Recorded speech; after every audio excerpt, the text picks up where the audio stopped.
an opportunity for silent prayer or meditation.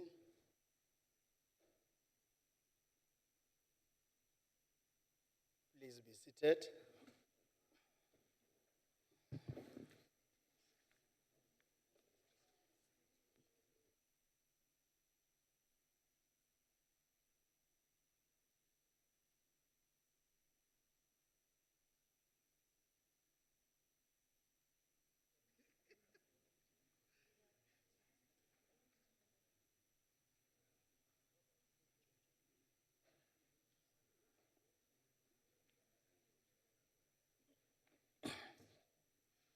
Honorable members, I've been informed that the whip party has agreed that there will be no notice of motion or motion without notice, except the motion on the order paper. We now come to the motion on the order paper as printed in the name of the Chief Whip. Chief Whip. House Chairperson, thank you very much for this opportunity. Good to be home again. African speaking say, was best days best. Chair, our draft resolution reads as such, that notwithstanding Rule 247 subsection 1, which provides that a sitting of the Council will be dedicated for oral questions, the Council considers the Higher Education Amendment Bill, B36B of 2015, National Assembly, Section 75, and reports of the Select Committee on Education and Recreation thereon. House Chair, I move accordingly.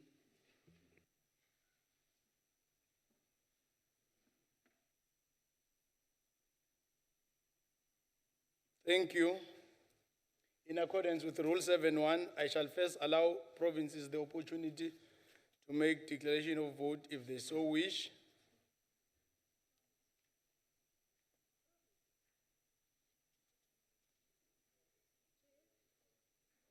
'75 bill, is it not parties? No, we're still dealing with the motion to suspend the rule.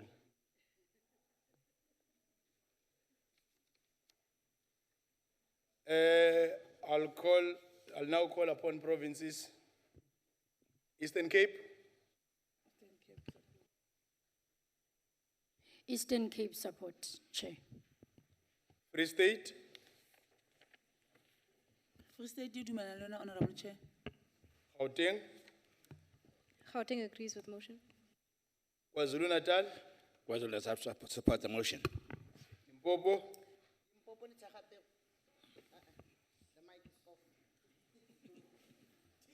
Limpopo, Limpopo le dumelana le pero modulasetulo. Mpumalanga, Mpumalanga agrees, Chair. Northern Cape, Kapa Bokoni, I amogela, Chair.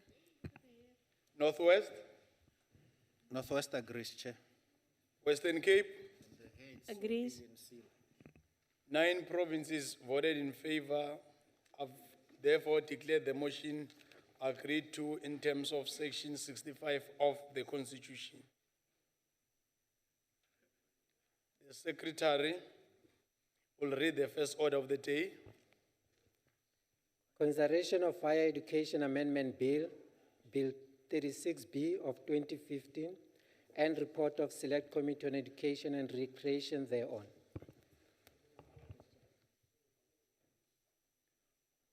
Honorable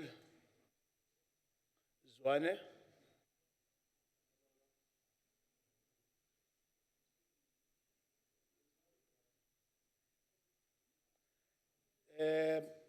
Chief Whip, allow me to defer this one. We're not going to be waiting for Honorable Zwane. We'll deal with it at a later stage. Honorable Zwane is not in the house. We'll go straight to questions.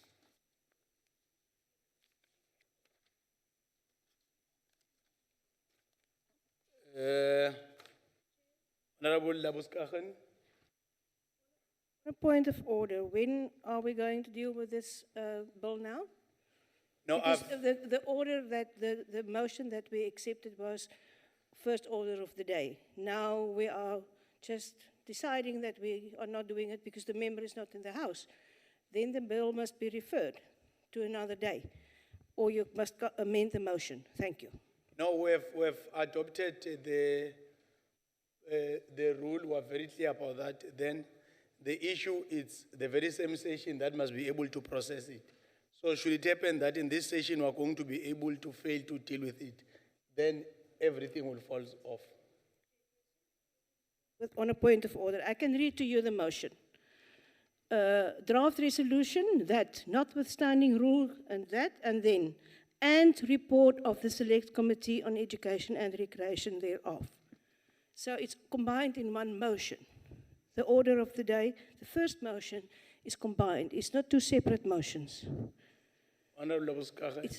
Yes, Chairperson, because we can, in the end, deal with this bill at what time today. And this is not how we do it. No, the provinces voted in suspending the rule. Then we're supposed to have the chairperson of the committee presenting it.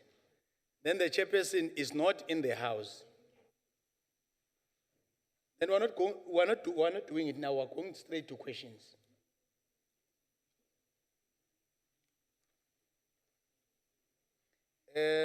Let me take this opportunity to welcome ministers, deputy ministers present in this session.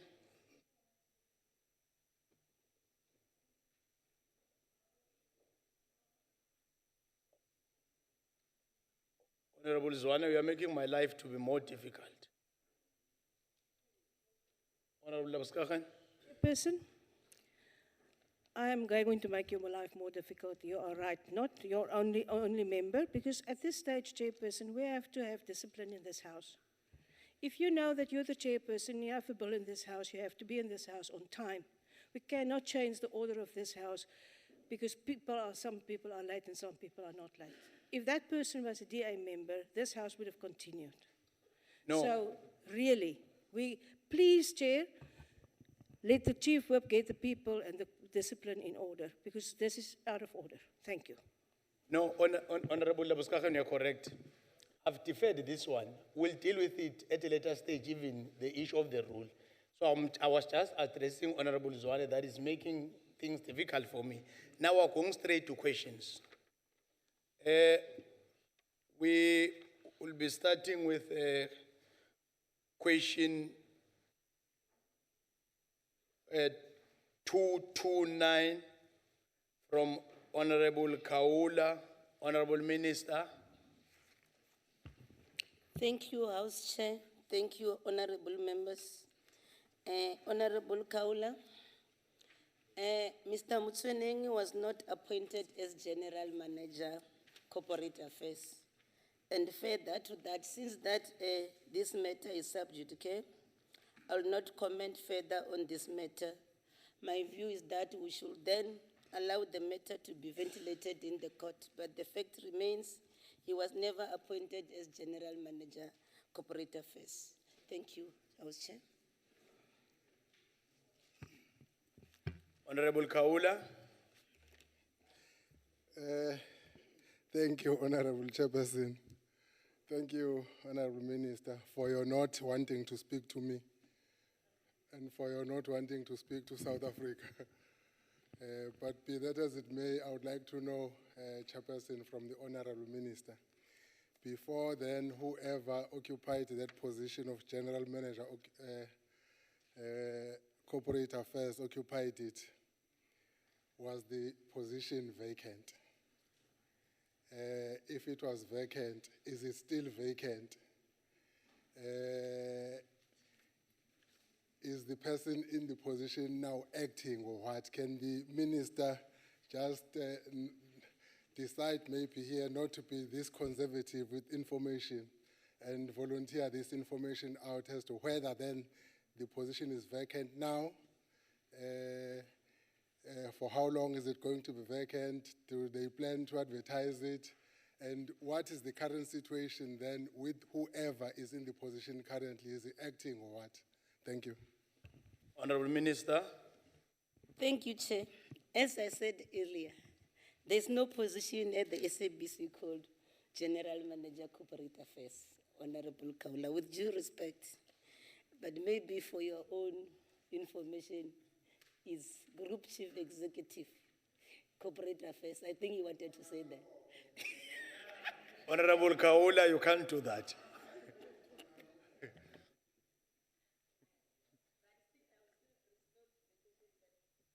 Let's have the mic on for the minister. Thank you, Minister. Thank you, Honorable House Chair. I was raising it solely to say that, with regard to the rules when it comes to questions, it should be facts-based, Honorable Kaula. That's why I was saying then there is no position called General Manager Corporate Affairs. I should believe you wanted to ask a Group Chief Executive Corporate Affairs. Then I would love to also raise the following based on that to say, prior to his appointment, Mr. Mutsoning, as Chief Operation Officer in 2014, the incumbent held a position called Group Executive Stakeholder Relations and Provinces. When his appointment as COO was challenged and set aside by the court, the SABC was therefore legally bound to reinstate him to the position he was occupying prior to his appointment as COO. And then, Honorable Member, I would love to say to you that the position was actually not vacant, as you are saying. The SABC used its discretion in reshuffling some of its position to meet its business needs prior to his appointment within the ambit of their own human resource policies. This meant that there was no need for the position to be advertised. Thank you, Honorable Harting. Thank you, Honourable Chair. I would like to pose a question to the Minister. Following public statements made by an executive member of the South African Broadcasting Corporation Board, Mr. Mutsoning, for instance, there are a whole series of these statements. One, that he is happy that the state broadcaster lost 41.1 million in the last financial year. He further went on and he made attacks on the ANC's chief whip in Parliament, which actually then led, that actually led to the ANC and Parliament making a public statement and which they labeled remarks attributed to Mr. Mutsoeng as defamatory, malicious, spurious, and laughable. I see that the Minister enjoyed some of the responses. I don't think the ANC was so laughing in the same manner. Now, my question, is this behavior acceptable conduct for an SABC executive member? And if not, will disciplinary procedures be instituted? Thank you. Honourable members, let me remind all of you, you do have an original question. So a follow-up question should be relevant to the original question. But it's entirely up to the Minister if you want to comment. Honourable Minister. Order, members.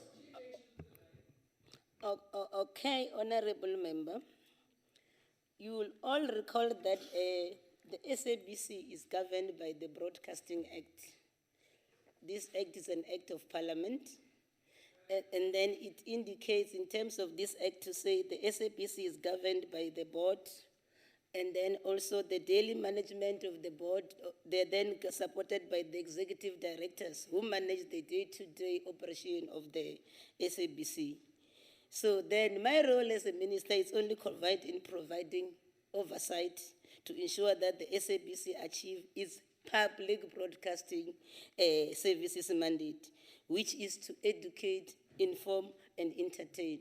So with regard to the remarks made by a junior officer, I think I'll reserve my right to comment, but I think your interest is with regard to the issues that you are raising about the 411 million that you interested. Then I've got interest as the minister responsible for oversight. let me explain, honorable members, and to you, honorable member, how this 400 million loss comes about. It's based on the fact that in its previous year, the SABC has a cash balance of 1.3 billion at the end of the previous financial year. And then currently now, as the year under review, it has 881 million. That resulted to that 4 million loss that you are referring to. But I think I want to explain what is it supposed to mean. You'll recall, the SABC has run elections successfully in the country, and there was no funding to that effect for the SABC to run election. Secondly, the issue of local content, inclusion of the provinces, because you'll recall the content that you could see on TV was the content that deals with Gauteng, Cape Town, and Durban, the major cities. You'll recall now of late then there has been a lot of inclusion on the provincial content in the SABC programming. Secondly, there's an issue of ensuring access to people with disability. The money also catered for that. And also there is this responsibility of the SABC as a public service broadcaster to broadcast events of national interest that include your state funerals. You don't budget for a state funeral, but the SABC has a role to broadcast that. That include also the sports of national interest, your rugby, soccer, and the like. So that's where this 411 million went to. And it's for a good cause because it was just making sure that the SABC deliver on its public service mandate. I thank you, Chair. Thank you. Honorable Minister, we now come to question 231, asked by Honorable Keila. Oh, it's here, they're joking. Is here. Thank you, Honorable House Chair. On this one, Honorable Gaylor, this question relates to questions that are part of the terms and reference of the parliamentary hearing in terms of Section 15A1B of the Broadcasting Act, and therefore dealing with the question now will be tantamount anticipating the said inquiry which is led by this parliament. Thank you, Honorable Minister. Honorable Keila. So, Kabil. Unzima.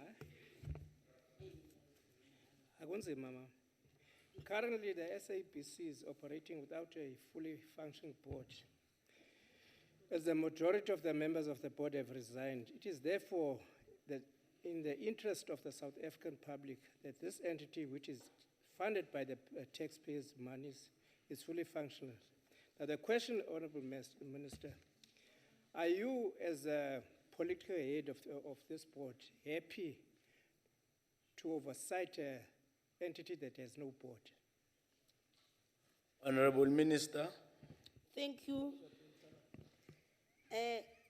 Honorable members, you all know that the SABC was founded in terms of the Broadcasting Act, as I've said earlier, and it also been incorporated in terms, and it has also been incorporated in terms of the Companies Laws of South Africa. This then confirms the fact that both the Companies Act and the Broadcasting Act will apply concurrently to the business of the SABC. In terms of the Broadcasting Act, Honorable Member, a quorum of the SABC board will be formed by 9 members of the board. This then suggests that in its current state, the SABC board does not correlate. It's true. But when you read Section 5.4 of the Companies Act, it stipulates that where 2 acts, including the Company Act, apply, they will apply concurrently to the extent that they are consistent. However, where there is a conflict between the 2 acts, the Companies Act will prevail. In the given set of facts, it is then clear that the SABC board indeed does not correlate in terms of the Broadcasting Act, and therefore cannot make decision. However, when you read Section 66(11) of the Companies Act, it clearly stipulates that the failure at any time by a company to have a minimum number of directors does not limit or negate the authority of the board or render invalid anything done by the board or by the company. This therefore means the fact that the SABC board is currently not correcting cannot be seen to be a limitation on its ability to carry out its mandate. I thank you. Thank you. Honorable Kaula. Thank you, Honorable Chairperson. Honorable Minister, we have to go on and dig before you can talk. That is what we are trying to do now. We are digging. The 3 members of the board that are left, do they qualify to meet? You will recall that the other four members that resigned, or rather 6 members that have resigned, the 4 recently have resigned very unceremoniously. Part of the reasons for their resignation was some kind of a protest against the ones that are remaining. Now, Honorable Minister, with the current situation, what is the minister's position in respect of those who are remaining? Honorable Minister. Honorable House Chair, thank you, and thank you for the follow-up, Honorable Kaula. As I've indicated earlier, there is a process that Parliament is undertaking that's holding an inquiry in terms of Section 15, capital A1B. And I've pleaded earlier to say, can we respect that process? But the issue remains.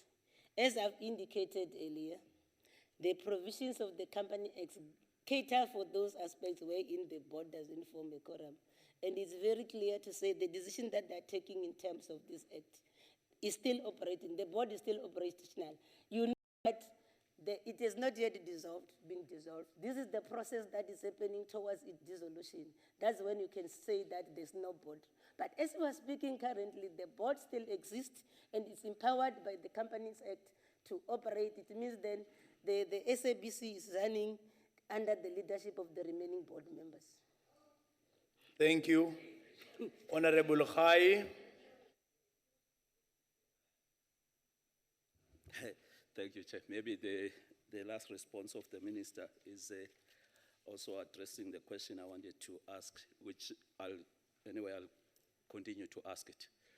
Because I wanted to ask if if there are any decisions that have been taken by the current remaining board members or the executive, given that there is no quorum currently by the board members. As the minister was indicating that for the board to correct, you need 9 members. I think there are 3 remaining members currently. So therefore my question was to check whether on her part as a minister, are there any monitoring mechanism to ensure that no decisions are being taken by the remaining board members? Thank you. Thank you, Honorable Minister. Thank you, House Chair, and thank you, Honorable Member, for the questions. As I've indicated earlier to say, the Companies Act clearly stipulates that any failure at any time by a company to have a minimum number of board of directors as prescribed does not limit or negate the authority of the board or render invalid anything done by that particular board or the company. That's why I indicated earlier to say, until such time, the board is formally dissolved by cabinet. Sorry, my apology, by Parliament. On this case, this board is appointed by Parliament to recommend to the President. So that board still has the power because it's not yet dissolved. It means then you will be raising again the issue of a quorum. And then the Section 74 of the Companies Act that deals with that, as long as the majority, and the majority definition of a majority of board members is the majority of the available members. Sign on that decision, then there's a decision of a board. That's what the law says, the Companies Law says. Thank you, Minister. Honorable Hatting.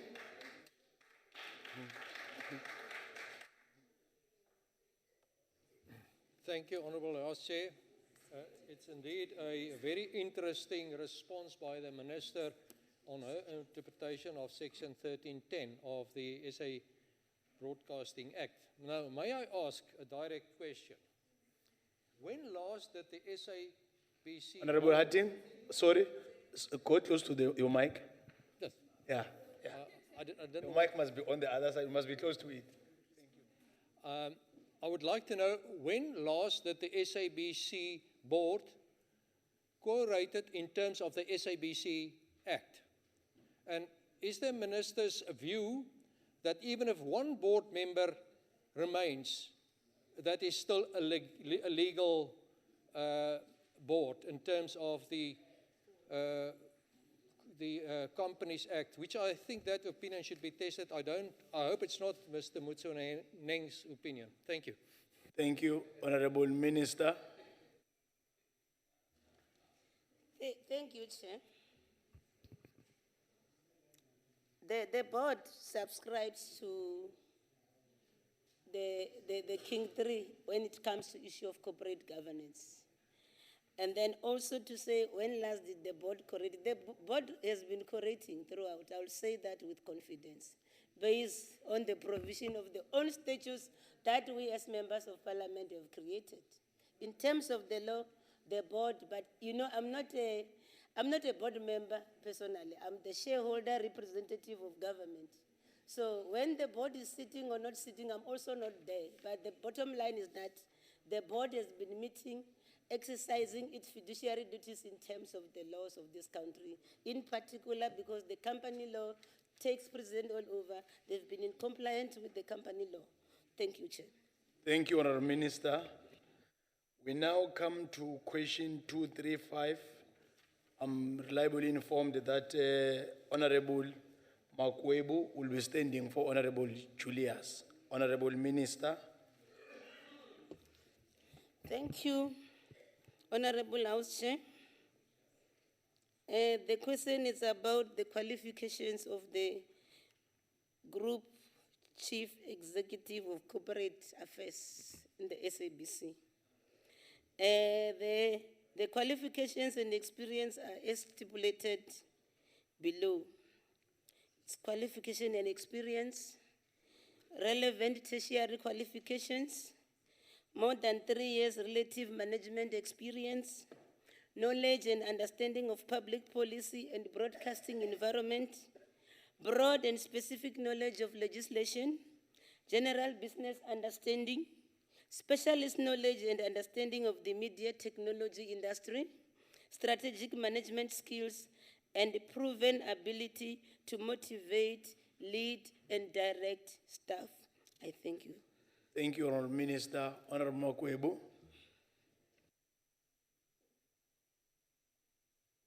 Thank you, House Chair. Thank you, Honourable Minister, for that response. However, Minister, my question is, now that we know the qualifications for the Group Executive Corporate Affairs in SABC, I just want to find out from you, can you tell us whether the incumbent occupying that position, Mr. Hlaudi Mtswaneng, does have the necessary qualifications, knowledge and experience as you have articulated? Thank you. Honourable Minister. Thank you, Honourable House Chair, and thank you, Honourable Member, for the follow-up question. I deliberately brought this annual report that has been tabled in this parliament, and I want to refer you to page 16. I want to refer, because this is public document, but then I'll read for you for the purpose of the record so that you understand what qualification does Mr. Mutswaneng hold. He has got a qualification in Leadership Development Program, Gordon Institute of Business Science, that is GIBS, is the business school for the University of Pretoria. And then it's NQF level 7, bachelor's degree. That's how it was, what we call SACOC rated it and gave it that thing. And then the national, it is equivalent to bachelor's degree. And then the National Certificate in Generic Management is NQF level 5, higher certificate. And then he also has the following qualification is the Thompson Foundation Certificate in Radio Journalism. the things that you do at work, analysis of contemporary social issues from the University of Witwatersrand. But this is public knowledge. I urge the honorable member, we have tabled the annual reports, they are there in Parliament, though you can grab a copy.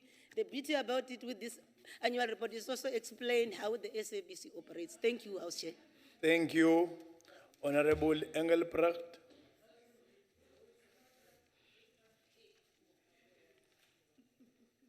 Mr. Chair, thank you very much.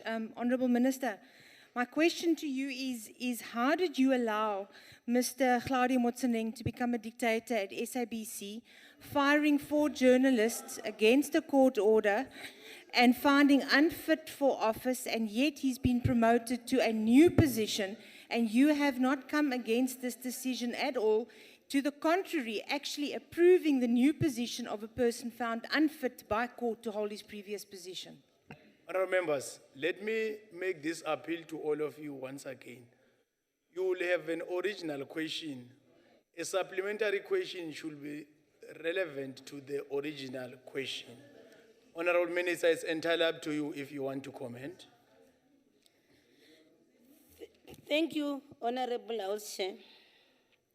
I'll again urge members of Parliament to read these legislations that they put into law, because the law is precisely explained who gets appointed by who.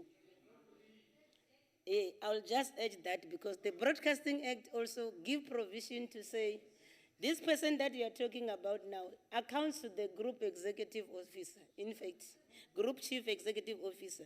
So to pose those questions to me, because even the law prescribes what is my role as the shareholder representative, I think that's demanding too much from me, because the Act is very clear, and then I'll urge members of Parliament to read this legislation. Isn't that it's us as members of Parliament who have enacted these pieces of legislation?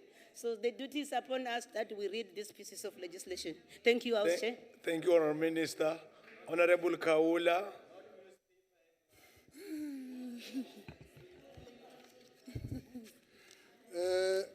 Thanks, Chairperson. The Honourable Minister, amongst the shares, cited quite a number of qualifications there, or rather areas where one needs to have an expertise in order to qualify. Amongst them, there's just one that I have noted.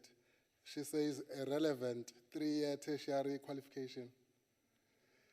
If the minister can unpack that one for me. But I'm also interested in saying, Honourable Minister, is it possible, Konje, in South Africa, to get a tertiary qualification without a grade 12 certificate?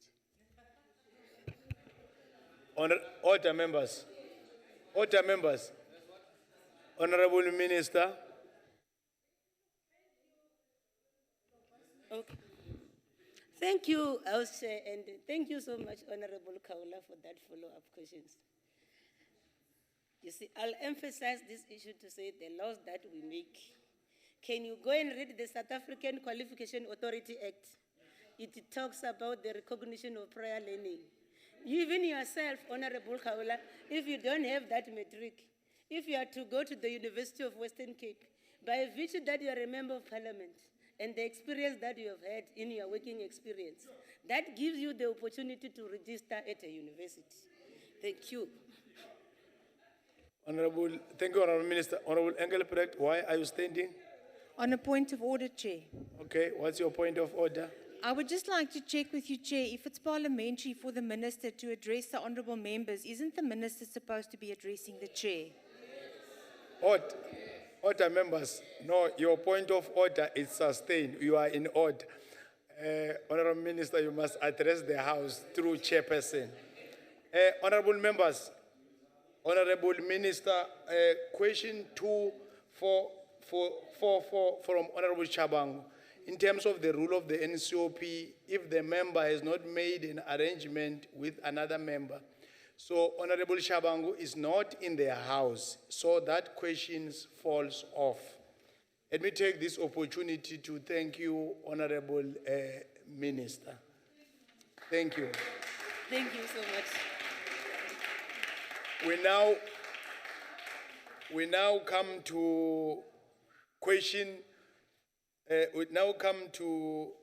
question 207 from Honorable Dupier to the Minister of Finance, Honorable Deputy Minister. 207. Thank you very much, Honorable Chair. The provinces have 19 economic development agencies in total. These include 9 development finance institutions. These entities are, by their nature, expected to stimulate provincial economic growth and development through a number of interventions, including business financing, trade and investment promotion, special economic zones, commercial and industrial property development, export promotion, financial and non-financial support to small and medium enterprises. In 2015 and 2016 annual reports, if you look at those annual reports, you will see that they show different levels of performance of these agencies. Interestingly, if you extract from those, you would actually realize that facilitation of about 57,000 plus minus job opportunities, skill development initiatives benefiting 9,133 people, about 4,000 SMMEs supported, 5,000, almost 6,000 farmers supported by these agencies, funding of more than 1,000 SMMEs, over 440 million loans disbursed to small and medium enterprises. So clearly there's work that is being done by these agencies. If a question is asked, is it enough? I will definitely be the first to say it's no, it's not enough. Is it efficient? It's definitely not efficient, and we can go into that. Some of the challenges experienced by these, and we have done work as Treasury to assess most of the provincial agencies, and that work reveals a number of weaknesses. The first is that, by and large, there is a need to strengthen their legislative mandates. Some of the mandates of these agencies dates back to the time of Bantustan, and many things have happened since, and therefore they're still lagging behind in terms of reconceptualizing them and giving them a different perspective. The second challenge highlights the fact that most of these agencies depend pretty much on grant funding and transfers from government. None of them, or few of them, are sustainable. Therefore, there's a need to probably shift their business model, increase the extent to which they are able to generate their own revenue, and therefore drive their own development and with less dependence on government. The third finding of that study done by Treasury was that most of these are less effective and less efficient. So in other words, you have these moribund structures in many of these agencies that required to be trimmed down and refocused. And in many instances, their effectiveness is very limited. I must say that there's been interesting developments in some of the provinces. If you look at what has been happening in the Free State, for instance, where there's been amalgamation, a rationalization of the agencies, consolidating them into one entity.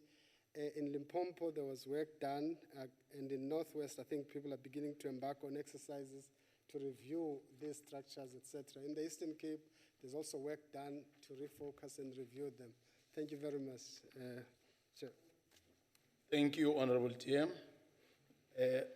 Honorable DPR. Thank you, Honorable Chair. Thank you, Honorable Deputy Minister. And we note the developments of yesterday when the NPA withdrew the fraud charges against the Honorable Minister of Finance. Honorable Minister, through you, Chair, would the Minister agree that what is needed is a uniform report format or framework for these provincial development agencies to be introduced to assure improved accountability and report on the financials and performance, and follow the normal budget processes as also captured in the PFMA, and that the monitoring and evaluation unit in the Premier's offices on a quarterly basis get reports from these agencies, and which also go then to the provincial and the national treasuries on their performance. Thank you, Honorable Deputy Minister.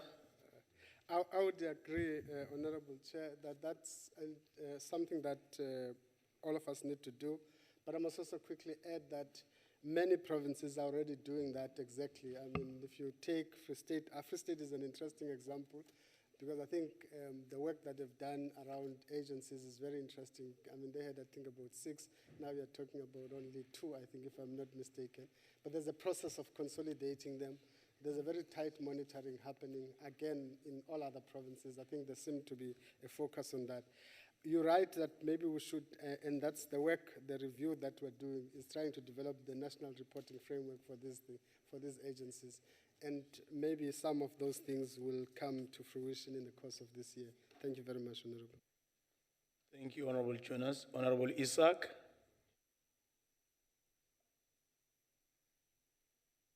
Thank you, Chairperson, for the opportunity. Honorable Minister, I have listened very carefully to your motivations. And Deputy Minister, yeah, I've listened to your motivations. So I will just try and make it a little bit simpler. Honorable Minister, across the provinces, most of the Honorable Deputy Minister, I hear you, Honorable Motla Shuping, calm down. Honorable Isaac, Honorable Isaac. Honorable Chair, thank you. Honorable Deputy Minister, let's get serious. According to what you've just said, it is a fact that across the provinces, most of these development agencies have not been meeting their targets. And that's been alluded to on many occasions in the various documents that come across. Whilst the Auditor General, of course, has year after year reported fruitless and wasteful expenditure in these agencies accumulating to millions and millions of rand. So my question then is, Honorable Deputy Minister, has your department seriously considered disbanding some of these agencies? For example, if I might just cite the famous Mpumalanga Development Agency, MEGA. I mean, has your department considered disbanding some of these agencies that have been spending millions and millions of rand fruitlessly? Chairperson, thank you. Thank you, Honorable Jonas. Can I repeat what I said? I mean, because I think I don't want to be misinterpreted. There is work, a review process of all provincial development agencies that is being undertaken as we speak by National Treasury. It's moving faster in other provinces. You already have solid results in other provinces. In others, it's still dealing with them, including Mpumalanga, by the way.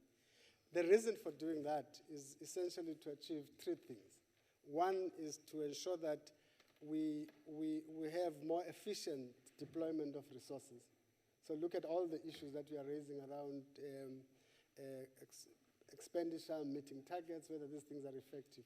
The second one is that you also would want to introduce a bit of alignment between the national agencies. Some of these are involved in small and medium enterprise finance, and some of them are involved in investment promotion and different other things. You would want to better align their activities with national agencies that are involved in these areas, ensure that there's syndication of both resources and strategies to actually be more effective in what they are doing. Thirdly, we ensure that we minimize wastage, broadly speaking. In other words, rationalizing some of these agencies and shifting resources to other areas. And there are provinces that are far advanced in that area, already implementing. There are those that are moving slower in actually dealing with the issues. But all provinces are engaged in that exercise. It is not an easy exercise, I must say. I mean, I ran a development agency. I can tell you now, it's not an easy exercise. It entails that looking at what do you do with your current staff complement, what do you do with those who are benefiting from these things as we speak. It has also to do with ensuring that you don't undermine provincial economies. And all of those questions must be taken into consideration in us taking a decision whether to close, rationalize some of these agencies. It's not easy, but there's a lot of progress for most of the provinces. Thank you. Honorable Deputy Minister, we now come to question 230 asked by the Honorable Kaula. 230.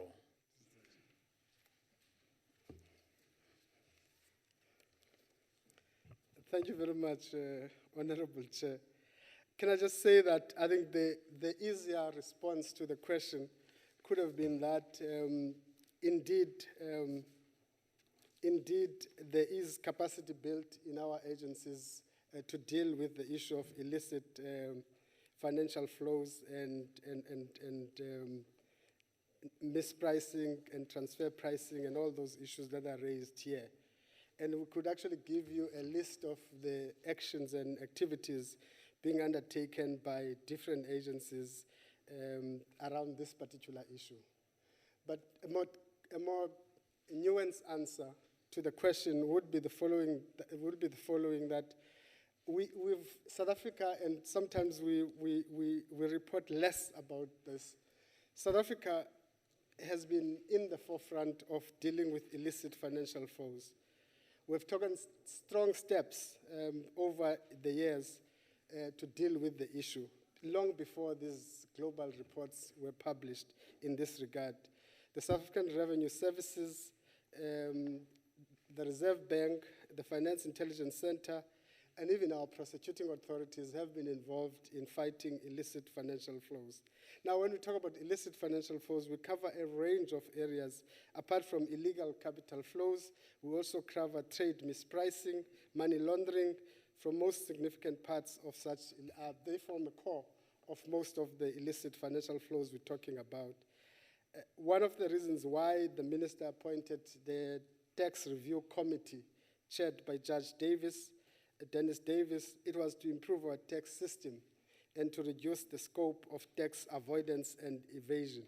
Tax avoidance and tax evasion is probably at the core of some of the challenges we have to deal with as a country, including base erosion and profit shifting. Now, the problem of illicit flows, we must also emphasize that it is one that requires Africa-wide coordination because it's not just a national problem.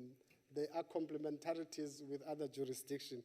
It is also a global problem, which requires a globally coordinated action. So South Africa, at the moment, we participate in the African Tax Administration Forum, which actually ensures that we share and exchange information with other countries. With OECD and G20 BEPS project, we are part of that, which also contributes to capacity building within South Africa around these issues.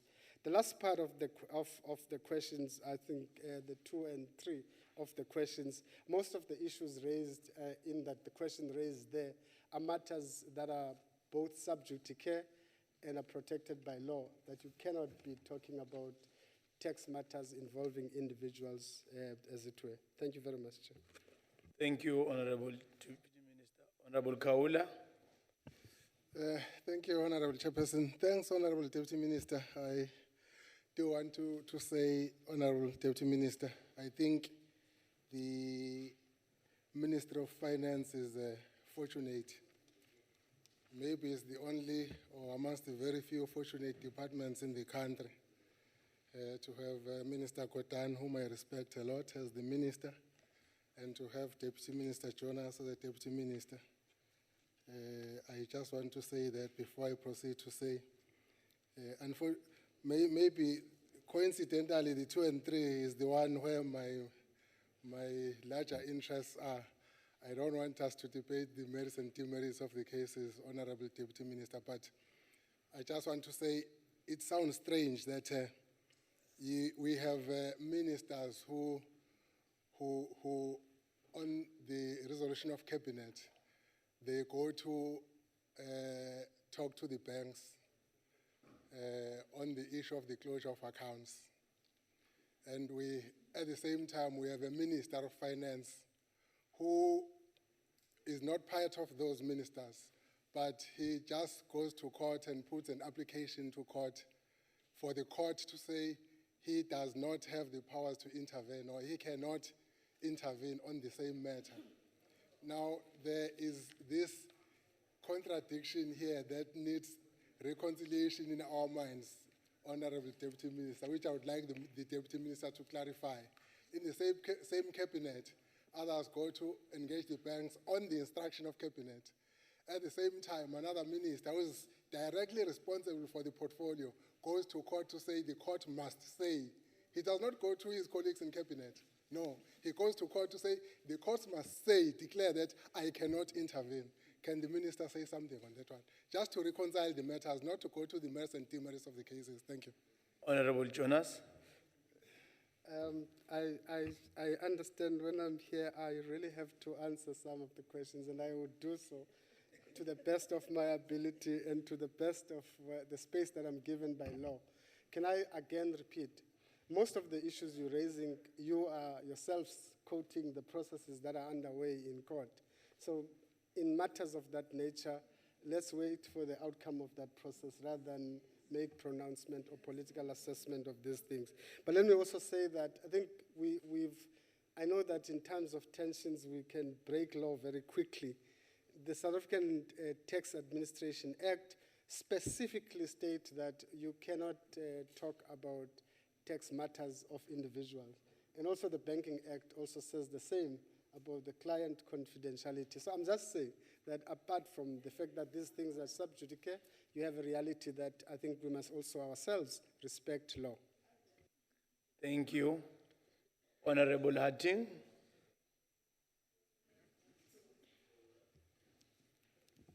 Thank you, Honorable House Chair.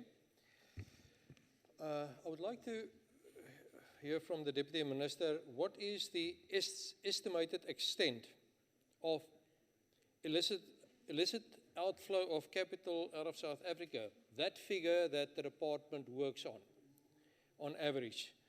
And are there now any steps being taken to increase our capacity to curb this illicit outflow of capital? And I know there are other ways of getting money out of the country, but we're talking of big amounts, and I think everybody is aware of the alleged 6 billion that went to Dubai recently.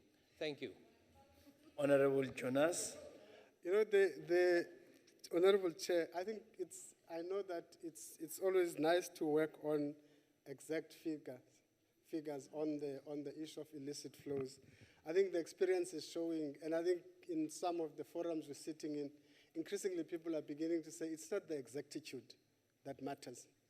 It is the impact of illicit financial flows that we should be looking at on developing economies. And everybody, I think, if you look at the report published recently by AU, the Thabo Mbeki report on illicit financial flows, it is instructive because it gives you estimate figures. So nobody, otherwise if we knew the figures, it would not be illicit. It will not be underground. We'll know the figures. But I think broadly speaking, there are a lot of figures being branded. I emphasize the point. It's not the exactitude of the figures that is important. I think what is important is the impact that illicit financial flows have on developing economy. Our view is that it has massive impact on the South African economy, but it also has massive impact on many economies. And therefore, we need to strengthen our response to illicit financial flows. Thank you, Chair. Thank you. Honorable Motara. Thank you, House Chair. Deputy Minister, given that South Africa is a member of G20 and research has shown that many G20 countries are main destinations for illicit financial outflows, many measures have now been put in place in relation to legislation and enforcement. Some of our counterparts in the G20 are ahead of us in this regard. A contentious issue in the financial sector reform legislation is the inclusion of PEPs, or politically exposed persons. Deputy Minister, what is the clear and accurate definition of PEPs? Who does it include? And what will the ramifications be for South Africa should we not accede to G20 commitments in regard to financial system reforms in order to, amongst others, curb illicit financial flows? Honorable Jonas. Thank you very much, Chair. Chair, I think the idea of PEPs is probably central to the global response to illicit financial flows and money laundering and all the issues that we have been talking about. Essentially, BEPS refers to individuals who have great influence on society in different ways. If you look at the South African, the act that is awaiting to be signed now, we've broadened the meaning of BEPS. If you think about it globally, it only talks about politically exposed individuals, which actually focuses on, essentially by definition, on politicians and administrators, etc. In terms of the legislation that is about to be signed or will be signed, hopefully, the definition is broadened because influential individuals are also in the private sector. You cannot assume that BEPS only applies to the political side. It also applies to the private sector. There are individuals who wield a lot of influence in society outside of that. So that's the broadened definition that we have used. Our view, I think, is that we're part of the global campaign against money laundering, financing of terrorism, etc., etc. We are part of the global initiative around these things. Secondly, in terms of the global tax administration and global financial architecture, the whole that legislation is critical because it aligns South Africa immediately to the rest of the world. You must also contend with the reality that our banks have corresponding relationships with banks elsewhere. So we are almost integrated and interlocked with the global financial system as a country. And therefore the requirement, up to even now that before the act has been signed, our banks are bound by global regulation to actually perform the due diligence required by the act already. Because in other corresponding banking relationships mean effectively that they will have, if try to comply or continue with the relationships, they must actually do exactly that. So for us, I think it has disastrous consequences for our financial sector. And remember that South Africa is a small, open economy. And Minister Brown will tell you that most of our SOCs depend on borrowing. And our credibility in financial markets is so fundamentally important for the survival of our country, as well as growth, broadly speaking.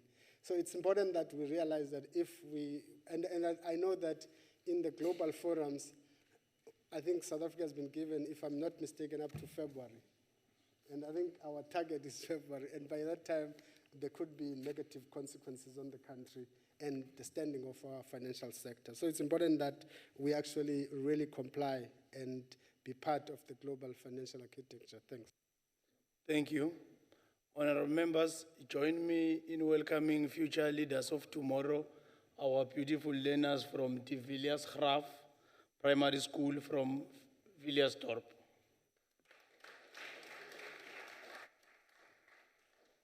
Thank you. Honorable DM, in terms of our rules, if a member that is asked is not in the house and no arrangement was made with another member of this house, that question falls off. So it means question 2, 4, 3, then we go straight to question.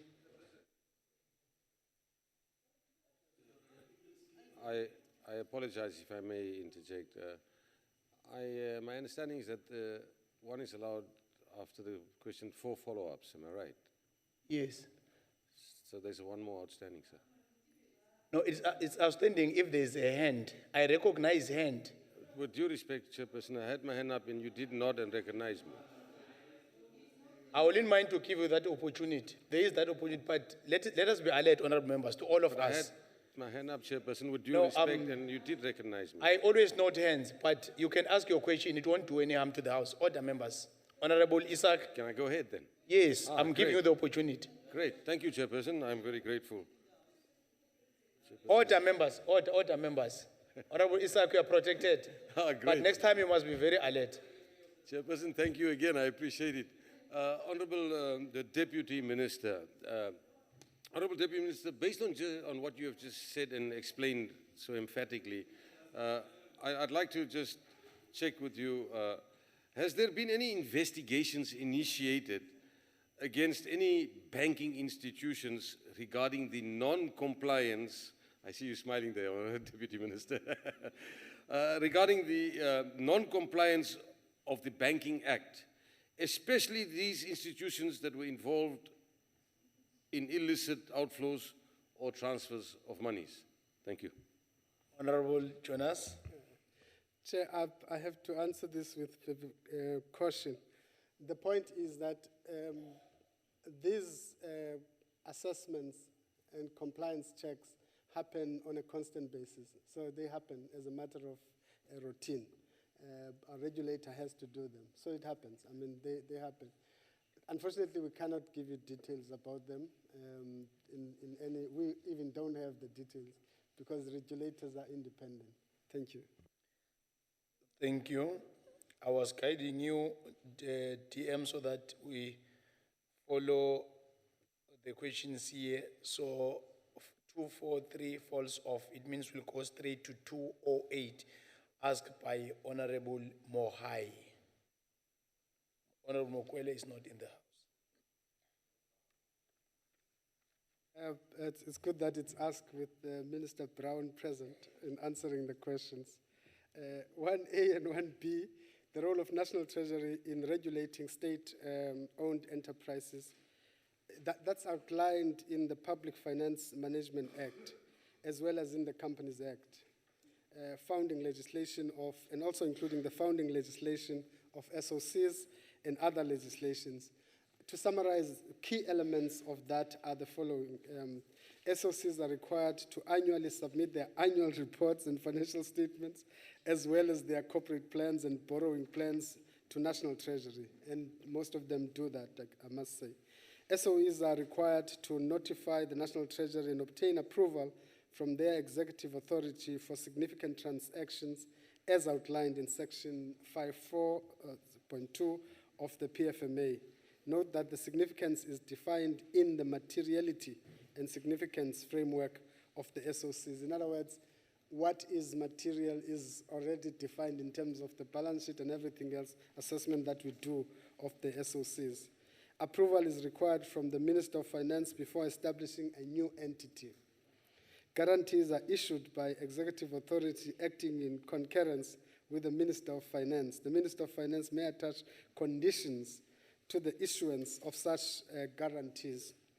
Approval is required from the Minister of Finance for any SOE to borrow in foreign currency. In other words, when they borrow in foreign currency, we have to give approval. Approval is required from Minister of Finance for SOCs in Schedule 3 to borrow, as well as some on Schedule 2 entities where this is specified in their founding documents. That's the case with water boards in particular, where you have on an annual basis to give them the permission or right to borrow based on their balance sheet, and that happens always, all the time. 2A and 2B, although there are variations in the legislation establishing the various regulators, generally they have been established in a manner that enables them to make decisions independently within the policy framework that has been set out by government. For those regulators established as public entities, mostly Schedule 3A public entities, the National Treasury is required to play the oversight role as specified for any public entity in the PFMA.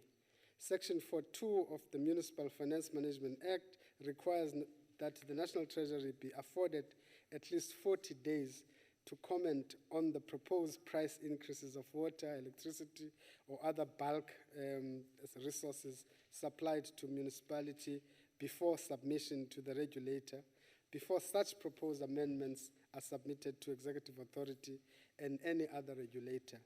Beyond this requirement, National Treasury may and generally does, like any other stakeholders, comment on the regulatory rules, regulatory applications, etc. And that's normally a standard thing that we do.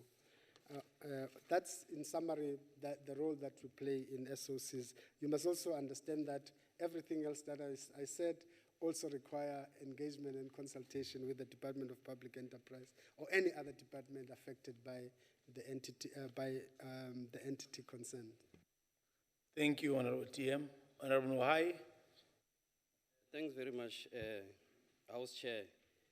And I want to appreciate the response by the Deputy Minister in outlining the role and performance of state-owned enterprises. I also want to say, Chair, that SOEs, Deputy Minister would agree that they play a very important role in terms of stimulating economic growth and development. And very clear message was sent by National Treasury in the presentation of MTBPS around the state of finances, assets, how they are managed, and financial stability of SOE as critical in terms of the balance sheet. I just want to check the last point that the Minister raised, Deputy Minister raised, is that the independent and well-capacitated regulatory framework is necessary to ensure sustainable, attract investment, and provide a service that is reliable, of good quality, is very critical. And will the Deputy Minister like to comment on the poor decision by regulators can affect the viability of industry, can increase fiscal strain on government in the event government needs to support a regulated industry, and may harm consumers and businesses. So thank you, Chair. Thank you, Honorable TM. I was whispering to Minister Brown that whether the honorable member has been bribed by Minister Brown to ask that question. Look, I mean, I'm sure Minister Brown will agree, that's probably the most difficult thing that all of us have to grapple with. And probably it's probably going to be more difficult. If you remember that, let's put it simpler. Most of the SOCs invest in infrastructure, through capital expenditure.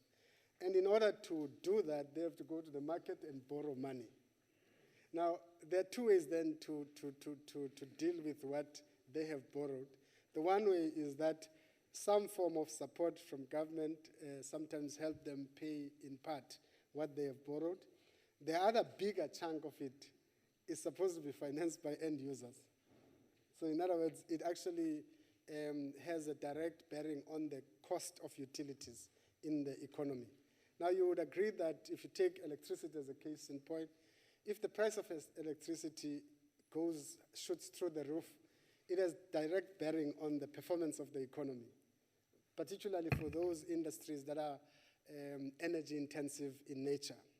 So where the difficulty sometimes arises is that the regulator looks at different sets of issues and might arise at a formulation of tariffs that probably is less cost reflective, because your tariffs must be cost reflective. In other words, they must, in a sense, align with the cost of your infrastructure, your cost of operation, etc. Now, sometimes it does happen that, and I think it's probably the case now in South Africa, that where you have a mismatch between the level of cost reflectiveness of our tariffs as well as the infrastructure that we're developing. In fact, we're growing infrastructure. Therefore, it means that our SOCs continue to borrow, as it were. So I'm answering probably what seemed to be a very simple question to say that that's probably the complicated dynamic. How do you kind of manage the regulated framework, because it's important, because regulators protect end users ultimately, but also ensure that you do not have abuse of the fact that we have to buy electricity, we have to buy water, etc., etc. But at the same time, I think you have to manage the extent to which that does not compromise the ability of our SOCs. And that's probably the kind of dance that between public enterprise, treasury, and regulators that we have constantly to manage moving forward. A lot of experience, I think, in South Africa we've gained over the years, but I think things are more complex than they appear. Thank you, Chair. Thank you. Honorable Isaac. Thank you, Chair, Honorable House Chairperson, Deputy Minister. Could you perhaps cite some examples of the worst performing state-owned enterprises, and what may be the timeline planned around the disposing of these poor performing SOEs? And then with the disposal of these poor performing SOEs, will these monies then be utilized to our funding of BRICS? Thank you. Honorable Deputy Minister, Honorable, okay, sorry, TM. Sorry, Honorable TM. Honorable Chief Whip.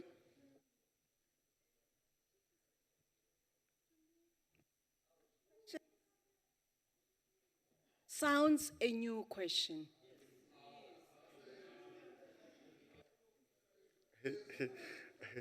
Honorable, no, take your seat. He's dealing with me.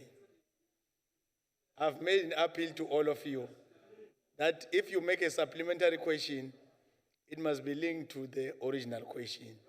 Well, we're still dealing with SOEs, Honorable Deputy Minister. Look, it's probably the most difficult thing to respond to, because I think if you ask what is I probably will say that in all the SOCs, I mean, we've made huge progress in some, we're slow in others. If you take Eskom, a couple of months ago, 18 months ago, Minister Brown would probably avoid going around without a hat. Now she goes around with a hat, without a hat, because at least there's been a lot of progress that are made in that regard. You have SAA, for instance, which is under the Treasury, battling, seriously battling, in terms of the financial viability, as it were. We've got a turnaround plan, we've appointed a new board, we've got a turnaround plan for it, and so on and so on. Our view is that the capacity that we have in the board now is sufficient to actually create better traction of some of the things that we want to do. So you have a mixed, if you like, almost a mixed bag of performance in different SOCs. But I think the most important message probably is that for since I've been Deputy Minister, which is not very long, Minister Brown, it's probably in the last 6 months, there's been a lot of coordination, better coordination of efforts to deal with the problems in SOCs. There's better collaboration between the Department of Public Enterprise, ourselves, and other departments that are involved in this regard. So you could say that if that is propelled nicely, you would actually achieve results. Today, I know that we were I think in the cabinet, we presented the framework for private participation in SOCs, and I think broadly speaking, it was broadly accepted as a positive step in the direction. There was also a presentation on the governance of overall governance of SOCs to actually, because part of the problem is that you have some SOCs sitting with Minister Brown, some sitting with Treasury, some sitting with agriculture, whatever God could say. So the idea was that you create an overarching governance framework for these entities and management framework for these entities. I know that blueprint seems to have been accepted. So there's progress being made, and as it were.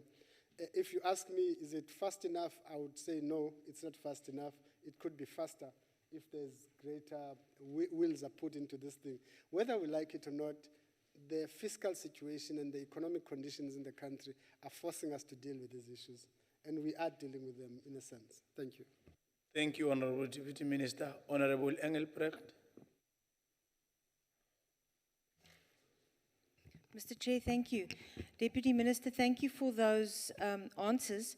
State-owned entities should be playing a critical role in terms of increasing socio-economic infrastructure, and a successful state-owned entity can put South Africa at a great competitive advantage. Unfortunately, as you mentioned, effective corporate governance has been largely ignored, and the SOEs have become an eroding loss of revenue for the country. My question to you is, what specific regulations are you intending to put in to prevent this continual bailout of state-owned entities that are costing the taxpayer billions every year? Thank you. Honorable Deputy Minister. I think Minister Brown must be lucky today because these are all her questions. Look, can I just say that I know that we use these terms, honorable member, bailouts, etc. I don't think we've had any bailouts in the last 2 years. We haven't had any serious bailout in the last 2 years. We've issued guarantees, but we have not had a bailout over the last couple of years. So the point, though, you're making, Honorable Member, is a valid one. The concern that you're raising is a valid one. Minister Brown will concur with me that we've all adopted the following approach to this question. One is that we have said that if we are to capitalize any SOC, in other words, when there's additional capitalization required in an SOCs, it must be based on their balance sheet. In other words, we're not going to take money from fiscus and actually put it into an SOC. We've made that commitment, and we've stuck to that commitment, I must say, up to now. Secondly, in cases where we have to capitalize an SOC, it will have to be based on us selling non-core assets. In other words, we don't use money from fiscus. We'd have to create new money to do that. I must say that, again, we've tried to stick to that quite slavishly up to now. I mean, and we can demonstrate that if you look at the books. We've not been able to capitalize any SOCs. Thirdly, we've also said that we've got to drive them towards the path of financial sustainability, all the SOCs, which includes, I think, a couple of things. One, rationalizing operations, taking some of the operations back into departments where those operations. It also includes defining sharply what is development. Because sometimes people, SOCs will say, we've spent a lot of money, but it's for development. And yet SOCs must be commercial. So, and at the same time developmental. So our view is that we need to define clearly what is the developmental component of their work, so that we don't just treat everything that they do as developmental. They have to have a strong commercial side, and we've actually developed a framework for defining and approaching both the commercial and development aspect of their work, as it were. So, Honorable Member, I think there's a lot of work being done, and certainly it's not yet enough. It's not yet bearing the results that it's supposed to give, but we hope that with time, it will start showing the features. I must end by saying, Honorable Chair, part of the challenge we have with reform of this nature, it takes a long time. It's not just like you're switching off a light and it lights. It takes a long time and sometimes a lot of pain. Thank you. Thank you, Honorable Jonas. We now come to question 232, asked by Honorable Gaylor.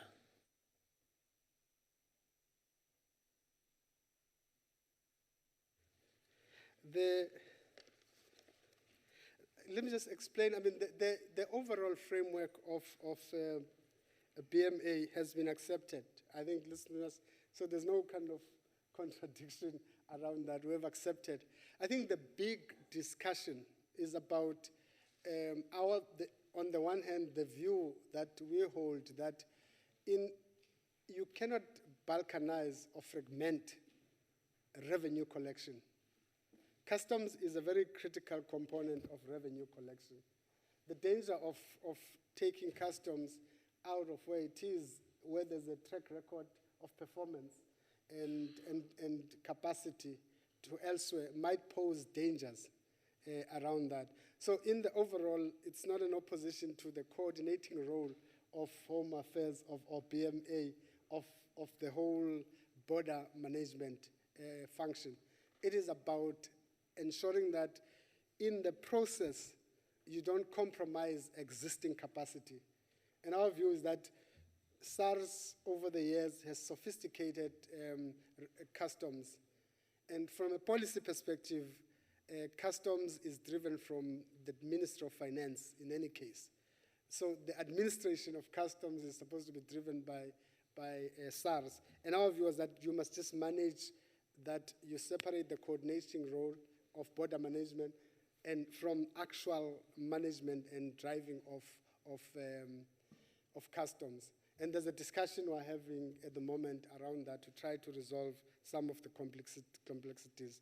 It is a difficult thing to resolve, but I think we'll resolve it, I know, that given the kinds of negotiations and discussion we're having. Remember that customs is probably a very big chunk of our revenue. any default in that area will actually compromise the fiscal standing of the country as a whole. That's just the point that we're making. Thank you, Honorable Keila.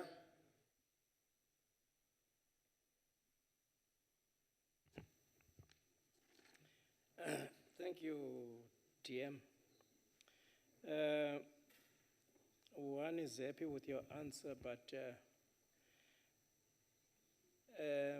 what would the time frames be in resolving this matter? I agree with you, it's a big chunk of the revenue, and you know very well what's the financial position of our country. Is there any time frame that you can give this house that at least in a month, in a year, in 5 years, in 10 years, that will be resolved? Thank you.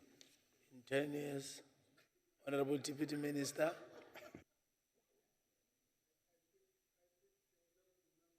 Very clear that my day is not going to be nice. Look, I mean, we've made a lot of progress already, Chair. I mean, I think I know that there was a discussion in the portfolio committee today on the same issue. So it's almost close. It's already in the system, by the way. So it's a matter of refining our understanding of coordination, etc. So I'm sure it will happen soon. I can't give you time frames, I mean, seriously speaking. Thank you. Thank you, Honorable TM. We now come to question 234, asked by Honorable Lond. I'm reliably informed that Honorable Makwebu is standing for Honorable Lond. Honorable Deputy Minister.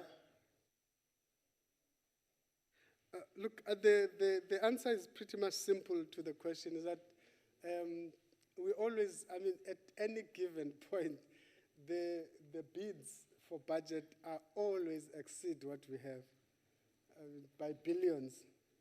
So, I mean, many departments have definitely put forward bids that far exceed what we could allocate. So we go through the process of, together with the budget, what is it called?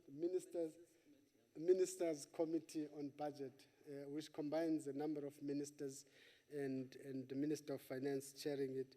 And then it goes to different iterations. In all those iterations, there are huge bids being made. And sometimes we cannot meet all of those bids for obvious reason that the pot is what is in the envelope is limited, but also because some of them, sometimes you have to just evaluate how strong is the bid. Thank you, Chair. Thank you, Honorable TM. Honorable Makwebu.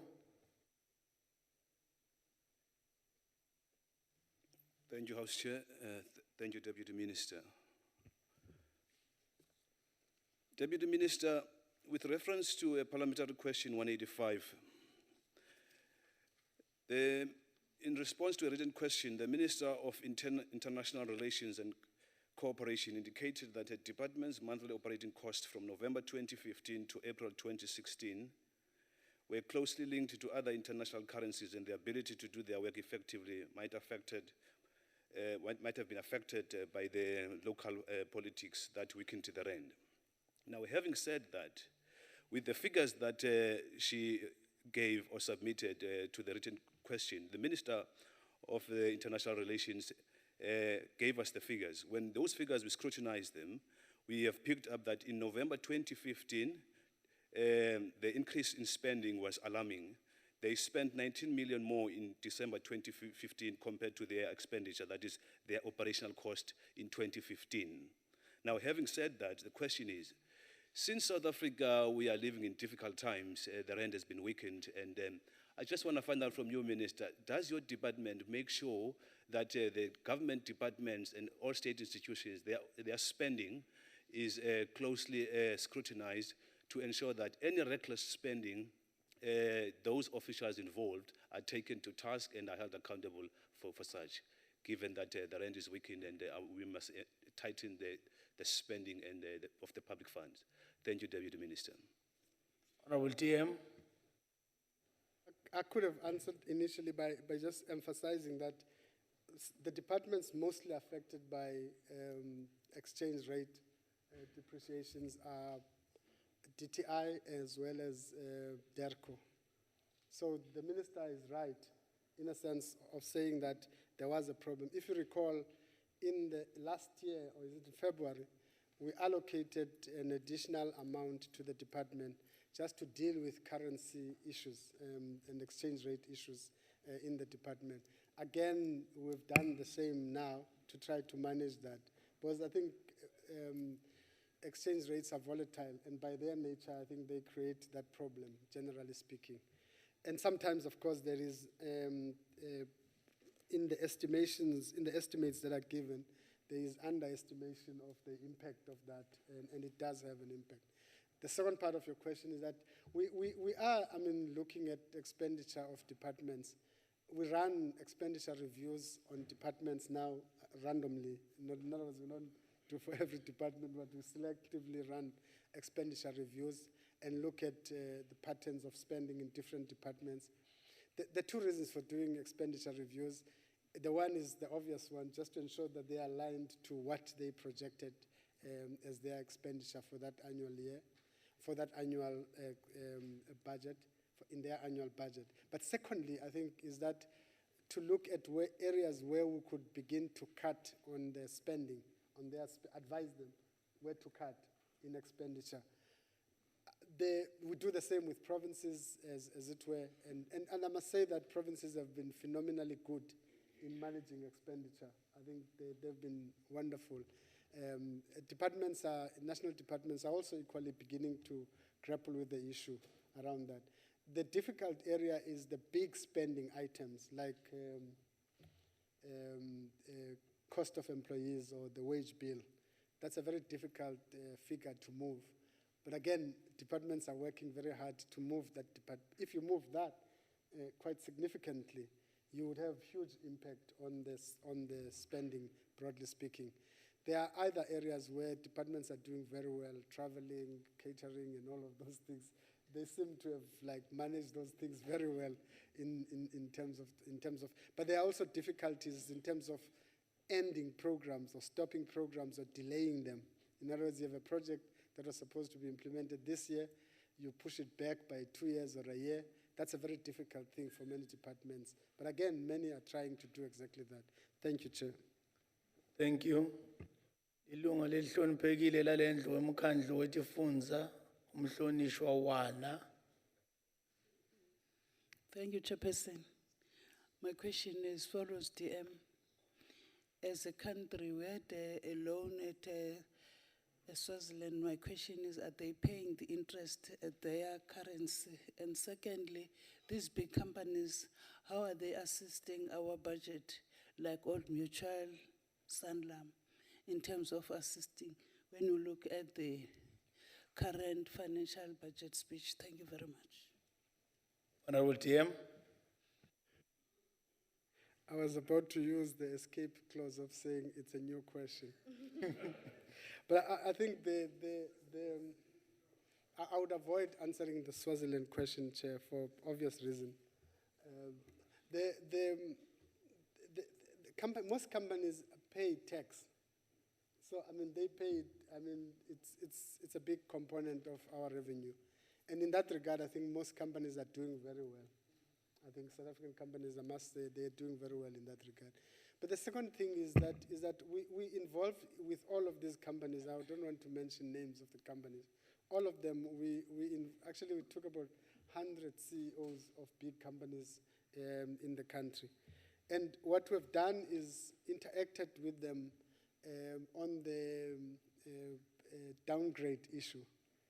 And what has come out of that are a number of interesting projects. One of them is a 1.5 billion small and medium enterprise fund, which is where they put money, 1.5 billion, and they are running it. It's management, etc., and they are running the fund, and it's actually a useful intervention.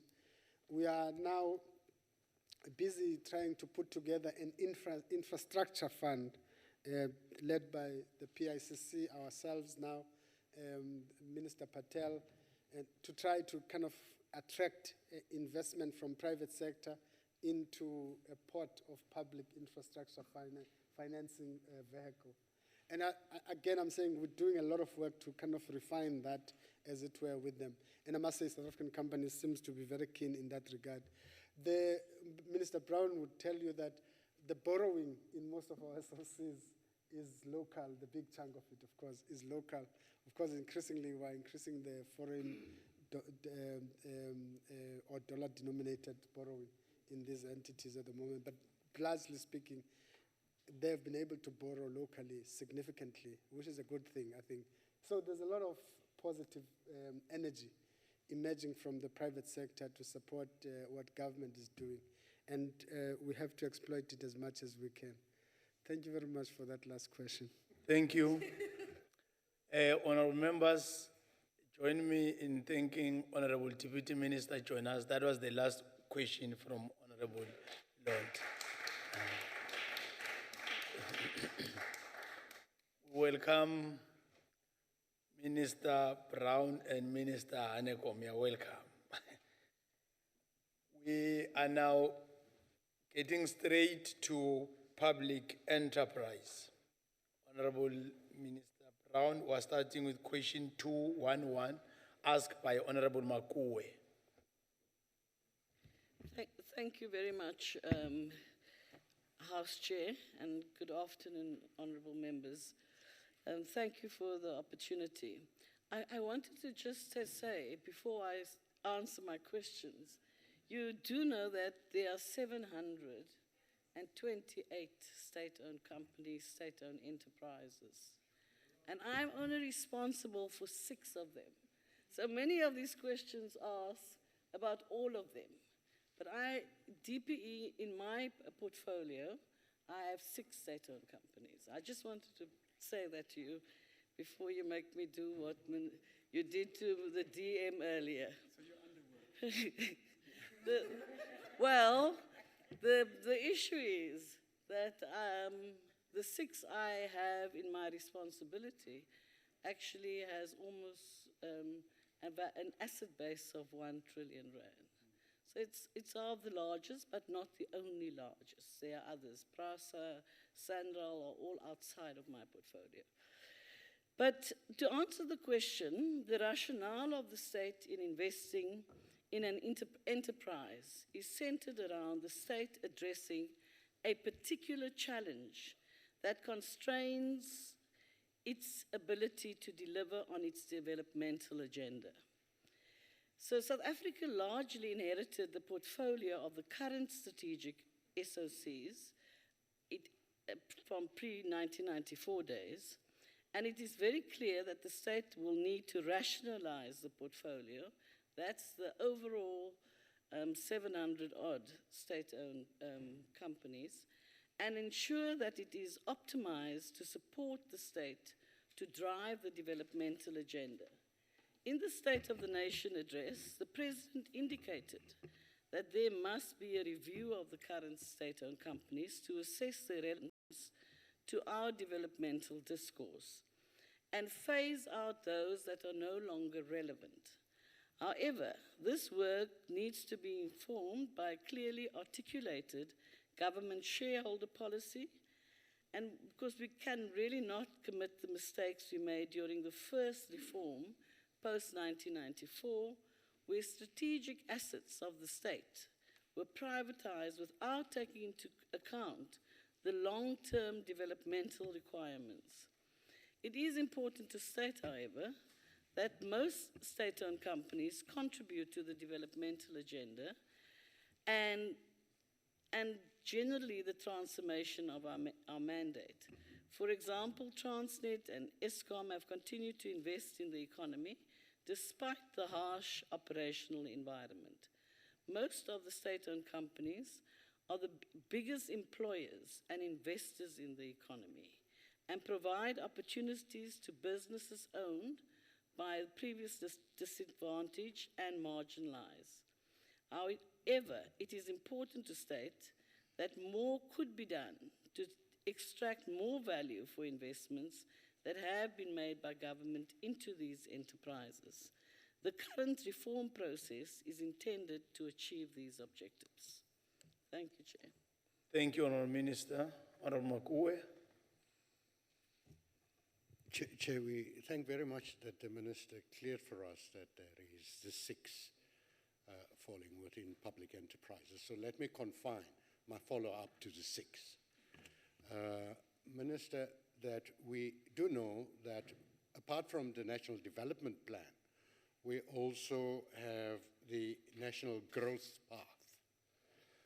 And we can't separate the two. Now, also looking at earlier answers that we've received from the Deputy Minister of Finance, would it be possible for us then, as members of Parliament who have to hold these SOEs accountable, to work on a framework where we'll say that by the end of the National Growth Path, which is 2020, we would be able to get a report from you with a little bit more of body in it, not the reports that we have now, don't have the body, but that would enable us to perform our oversight role on these 6 COEs in a meaningful manner, which means, are we able to work on a plan that says that by 2020, we would be able to gauge the impact or the leverage that the National Growth Path has been implemented by the SOEs? Thank you, Chair. Thank you, Honourable Minister. I think that's a very good question. Thank you very much, Honourable Member. I think that what you can use in the interim is actually the MOIs. Each one of the state-owned companies across the 700 actually have MOIs. And those come directly from the Companies Act. But in my portfolio, all 6, except for Denel, has their own legislation. So in essence, what I'm saying is, and all of them in their annual reports must report on the transformation objectives that have been set. So you'll see the number of people who have been employed, the number of interns, the amount to BE, and so forth. Those are all allocated there. The idea with the framework is to get an overarching legislative framework so that all the 700 state-owned companies operate within it. But individually, each one of them will have to work out its own plan for it and how we centralize or decentralize state-owned companies. Thank you very much. Thank you. Honorable Engelbrecht. Mr. Chair, thank you. And Minister, thank you very much for those answers. You mentioned that part of transforming the society, it is essential to optimize the state's role, and that is where the state-owned entities come into play. Now, to be able to do that, the state-owned entities do need to turn a profit. And the Deputy Minister was very clear when he said that the SOEs must be commercial in nature. However, we've got huge losses taking place, with SAA 2.6 billion in 2014, SABC 400 million 2015, PRASA 1.2 billion March 2015, and the SA Roads Agency 2.8 billion in 2014. So my question to you, Minister, is how are you intending to optimize the state's role, as you mentioned, utilizing the transformation that that the society needs to alleviate poverty with these disastrous and very bad results? Thank you. Honourable Minister. Thank you very much, Honourable Member. I've noticed that you've not mentioned one of my state-owned companies. So but I think the issue is an important one, that we exactly invest in state-owned companies, because that is how the state is able to leverage. There's another question in the set of questions that I need to answer, where I will talk very directly to the profit making within all of the state-owned companies. You all know, and the Deputy Minister raised it earlier, that Eskom, about 18 months ago, the biggest issue for Eskom was not only load shedding. Load shedding was the most difficult exterior, but the most difficult issue was strengthening its balance sheet. And I'm very proud to say today, I stand here, September 2016, Eskom has made a clear profit of 9.3 billion rand from 18 months ago. And so you are absolutely right. But there are real reasons. You know, the airlines, it's a very interesting phenomenon. But most airlines across the world, they are actually highly subsidized by the states. Now, SAA, and it's not in my portfolio, has come out of Transnet during the unbundling period. And they were undercapitalized as they came out of Transnet. Now, in a country like our own, and on a continent like ours, where only 40% of all airlines belong to Africa, only 40%, 60% belongs everywhere else in the world, and they use Africa as a place to land, which is good for business, it's good for the economy, it's good for foreign direct investment, but it does mean that we've got to strengthen our airlines. And that is why there's a process that's happening. And you know, it's easy to say, get rid of it, do this, do that. But that's not the way we are able to do so at this point. Imagine we did 18 months ago the many, many voices that said, get rid of Eskom, privatize Eskom. I'm happy that every year we add more and more people who have not had electricity in their lives to the grid. That we've actually been able to add 7 million more households. Wherefore, remember Eskom was started in 1922. Since from 1922 to 1994, only 5 million households, and largely white households. Post 1994, we were able to give our people electricity. So we really have to find better ways of dealing with it. You and I make this country our home.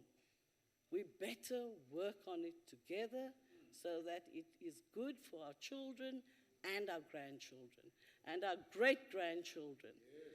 Thank you. Thank you, Honorable Minister. We now come to question 238 by Honorable Julius, and Honorable Makwebu is standing for Honorable Julius. Thank you very much, House Chair, and thank you very much to the Honorable Julius in his absence. Actually, in 2014-15, it was of the 6 state-owned companies in my portfolio. Alex Gore posted a profit of 71 million. Denel posted a profit of 270 million. Eskom posted a profit, it just started posting profits then, of 200 million. And compare that to today, 9.3 billion. Safcol posted a profit of 103 million. And SA Express incurred a loss of 132 million. So in essence, that year, Transnet posted 5.3 billion, and Transnet has posted a profit now of about 7.8 billion. So in 2014-15 financial year, the portfolios in my department have posted profits of 5.8 billion rand. Thank you. Thank you, Honorable Minister. Honorable Makwebu. Thank you very much, House Chair, and thank you, Minister, for that response. However, I hear the profits, but I want to talk about the losses, particularly those that are posted or suffered by the South African Airways. The Minister of Finance, in his midterm budget speech, indicated the following, that 19.1 billion guarantee to South African Airways will be given whilst it continues to post losses. Currently, there is a 14.3 billion exposure against this facility and without guarantees. So it appears therefore, in accounting terms, that South African Airways is technically insolvent. Now, Minister, is the decision to continue to support or to issue state guarantees to South African Airways, notwithstanding the fact that it continues to post losses year in, year out, financially sound, given the economy that is unstable in South Africa today? Thank you, Minister. Honourable Minister.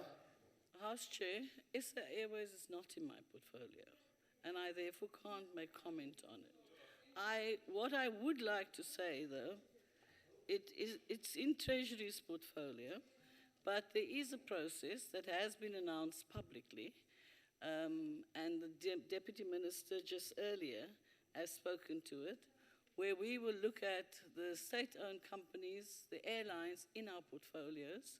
That is SA Express, which is in my portfolio, SA Airways, that's in finance, Mango, that's in finance, and the 2.5% in Airlink. And look at a way of either merging or creating a holding company for it so that we can save the airlines. Thank you. Honorable Engelbrecht.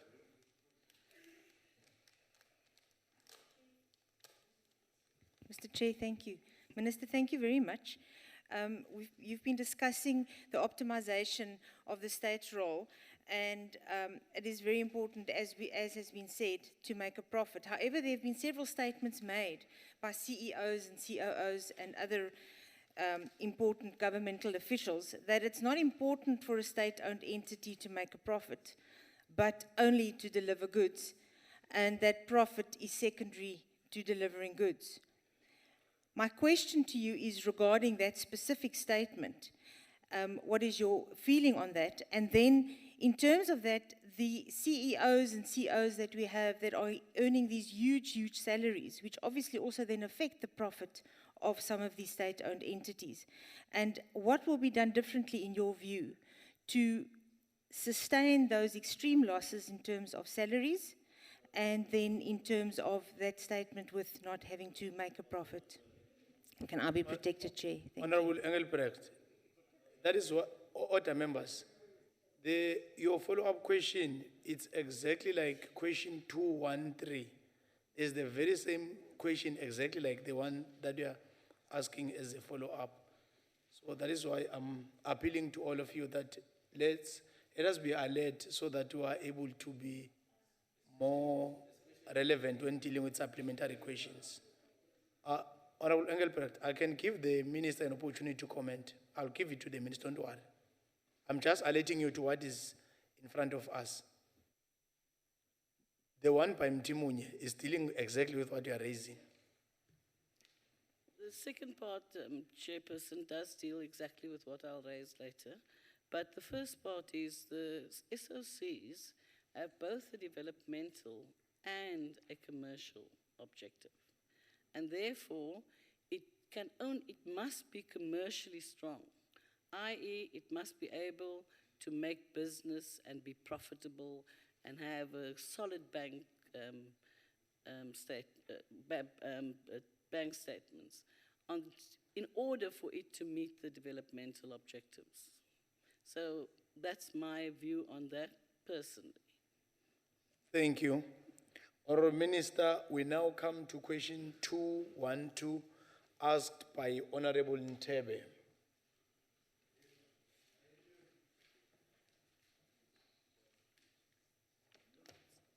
Honourable Minister. Thank you very much, House Chair. Since the completion of the work of the Presidential Review on State-Owned Enterprises, Cabinet has made a number of decisions intended to improve and strengthen the oversight of state-owned companies. The establishment of the IMC on state-owned companies reform to oversee the reform process and support the implementation of the turnaround strategies under the leadership of the Deputy President is one of such decisions made by Cabinet to improve oversight and implement the PRC recommendations. Furthermore, in February 2015, Cabinet adopted 12 recommendations that were intended to facilitate the implementation of the PRC recommendations that would strengthen the oversight. The department has implemented a number of interventions to strengthen oversight, and these include, among others, the development of the board appointment framework, remuneration standards for executives and non-executive directors, review of the memoranda of incorporation to strengthen the oversight and the role of the shareholder, the development of the government shareholder policy and government shareholder management bill will ensure that the challenges in the current shareholder model will be addressed and there is a systematic improvement in the governance and performance of the state-owned companies. In fact, we held a special cabinet today to deal with these matters. That will go to a full cabinet tomorrow so that we could start working on the shareholder model that we are looking at into the future. Thank you, Chair. Thank you, Honorable Minister. Honorable Ntebe. Chair, thank you so much. Honorable Minister, thank you so much for your extensive response. You spoke lengthily and you realized also that part of my question was emphasizing on the oversight model, but also the principles that we want to. Would you explain further, Minister, whether such oversight model includes, among the others, the installation of consequence management as a form of oversight priority in such? Thanks, Chair. Honorable Minister. At the moment, each department that has state-owned companies within its purview actually has its shareholder model plan. And within that, there's consequence management. There has to be consequence management because all of this also abides by other laws within our country, the Companies Law Act, the labor laws, and so forth. So the state-owned companies operate within that framework. What we have done in the department, we have what is called the Shareholders Compact. And the Shareholders Compact is the agreement that we go into with the state-owned company individually on various matters that must be addressed within the 10-year plan, and within that 10-year plan, there's a 1-year plan and a 5-year plan. And so that's how we deal with the oversight. But, you know, for example, parliamentary oversight over the state-owned companies sometimes becomes quite difficult because there are some things that are commercially. We want the state-owned companies to be commercially viable. But then there are things that you want to know, and I want to know, that's commercially sensitive. If that information goes into the public space, their competitors can get it, and their competitors can then use it. So I'm hoping that eventually when we get to the end of the process of the shareholder model, shareholders model, whether it's a decentralized or centralized model, we'll have a better overall plan for everyone, for all state-owned companies. But at this stage, we do it individually for individual state-owned companies. Thank you very much. Thank you, Honourable Minister. Honourable Labuskaghni. Thank you, Chair. Honourable Minister, thank you for the answer. I want to know what steps have been taken except the board appointment framework that you just referred to as one of the 12 recommendations to address the insufficient capacity of boards and managements of struggling state-owned enterprises like the SA Express who could not table their annual report, and what is the framework for the implementation of this board appointment framework? Honourable Minister. Again, presently we use the Companies Act, we use an MOI, we use an agreed upon process within the department, and various departments do so. But what we also tabled this morning, Cabinet, or the special Cabinet, was actually a board appointment process. Now, we make, often there are issues, we say that the capacity on the board. Now, boards are appointed for 3 years, and the minister can remove them on an annual basis depending on an external review. And they have to do an external review. So if they do an external review and there are people who are not performing or underperforming, then those people can be removed on an annual basis. But there's not a general, I don't have a general perception that everybody who serves on the board of any of the state-owned companies are underperformers or they don't have capacity. You have to look at that. I mean, I make a decision for boards based on a number of criteria. We must have legal capacity, we must have the specific sector that the person is working in capacity, we must have a CA in terms of the Companies Act, so we should have more than one CA, and so forth. So capacity is not, I don't think it's a general assessment of boards at the moment, but we are strengthening this process, and we will have a board process nomination recommendation that went to cabinet, special cabinet today. Thank you, Honourable Minister. We now come to question 213, asked by Honourable Mtimunye. 213. Thank you very much, Chair. This is the question. Government is reviewing the remuneration and incentive standards for executive directors, prescribed officers, and non-executive directors of state-owned companies through the IMC on state-owned company reform. The draft standards is in its final stage of completion, and today we presented it, and so any new amendments we will be able to, after it's been passed by Cabinet, been able to present it to Parliament and to the NCOP. In terms of accountability, what does not change is that the boards will continue to be held responsible for in which remuneration levels, performance management, and incentives are determined. Adherence to the standards will be binding and non-negotiable. Through the review, I have noted that the majority of executives' guaranteed pay, that is their salaries, falls below the median of many benchmarks, especially if we consider the size of the state-owned company. Eskom has an asset base of 300 billion rand, but it has 43,000 official or people who work for it. So it's regarded as a large company. And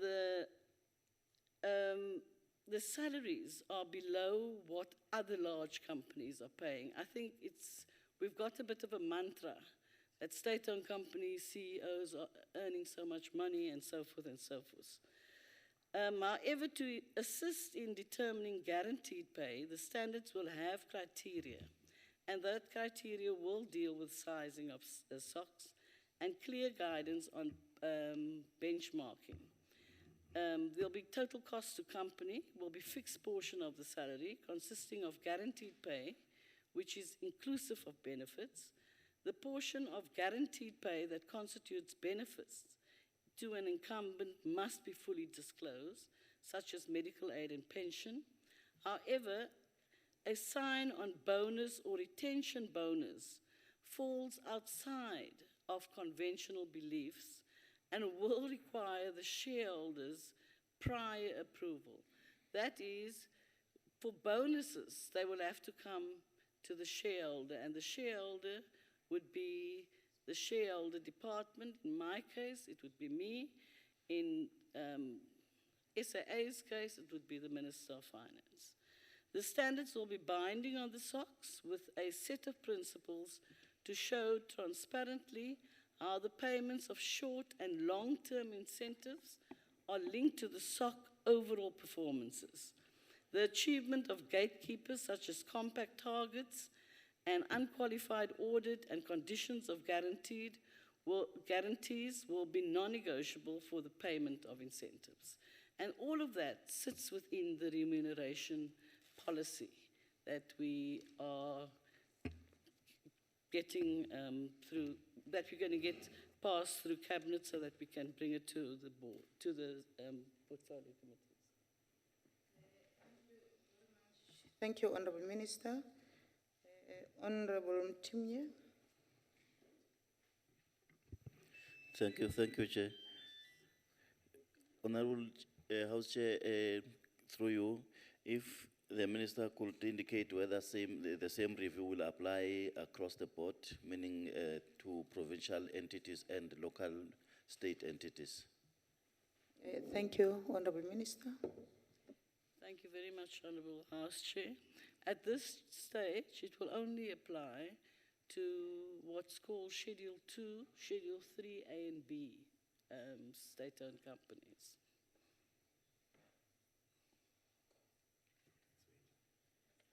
Thank you very much. Honorable Wana. Thank you very much. I'm very, very happy about the reply about the executive. But my question is, in this preparing document, how is it catering the electrician and other general staff in terms, because the executive at Eskom, most of their salaries are beyond the inflation rate, and how to take these lower workers to a living wage? Thank you very much. Thank you, Honorable Wana. Honorable Minister. Actually, Honourable Member, this year we negotiated with the unions for a 7% across the board, and the executives got a 4.2%, I think. Look, it still fits into the labour law. At the moment, the remuneration standards only apply to executive directors, non-executive directors, and prescribed officers. It doesn't apply to the whole workforce. The whole workforce still falls within the labour law. And so there are the bargaining councils and so forth that they go and negotiate their salaries with. Thank you very much. We proceed to question 240, asked by MC Labuskakhan to the Minister of Public Enterprise. Honorable Minister. Thank you very much, House Chair, Honourable Member Labuskakhan. The new build program for Eskom over the next 5 years is estimated at 338 billion rand. So I'm hoping that I'm talking to the same issue you are talking to, because you estimated at 280 billion rand. Let me just make a point about guarantees. You know, Eskom, I said earlier, was built in 1922.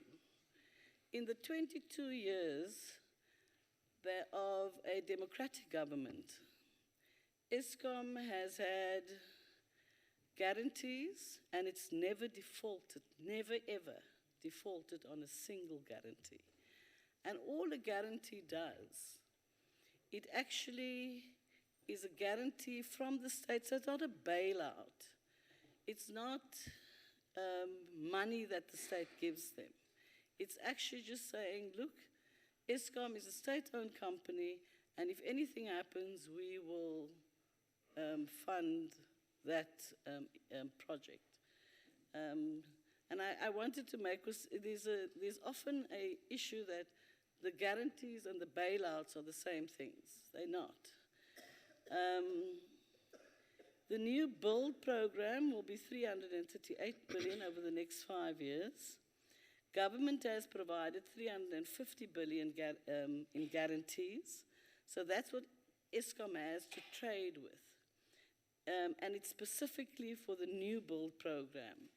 With 184 billion is what now at September 2016, 184 billion has actually been utilized. The rest, they're still sitting as guarantees. the nuclear new build program finance and funding arrangements are still in its baby steps. It's undergoing analysis within DOE and within Eskom. So the studies will range from full funding off the Eskom balance sheet to funding with equity from the private sector. The funding options can only be confirmed once each of the potential original equipment manufacturers or OEMs responds to the proposed nuclear request for proposal. And that is what DOE puts out. The extent of state guarantees needed into the future, if any, are also dependent on what the market can offer. So I would not be able to say today that no, they'll never, they could even use of their own guarantees as it exists there now.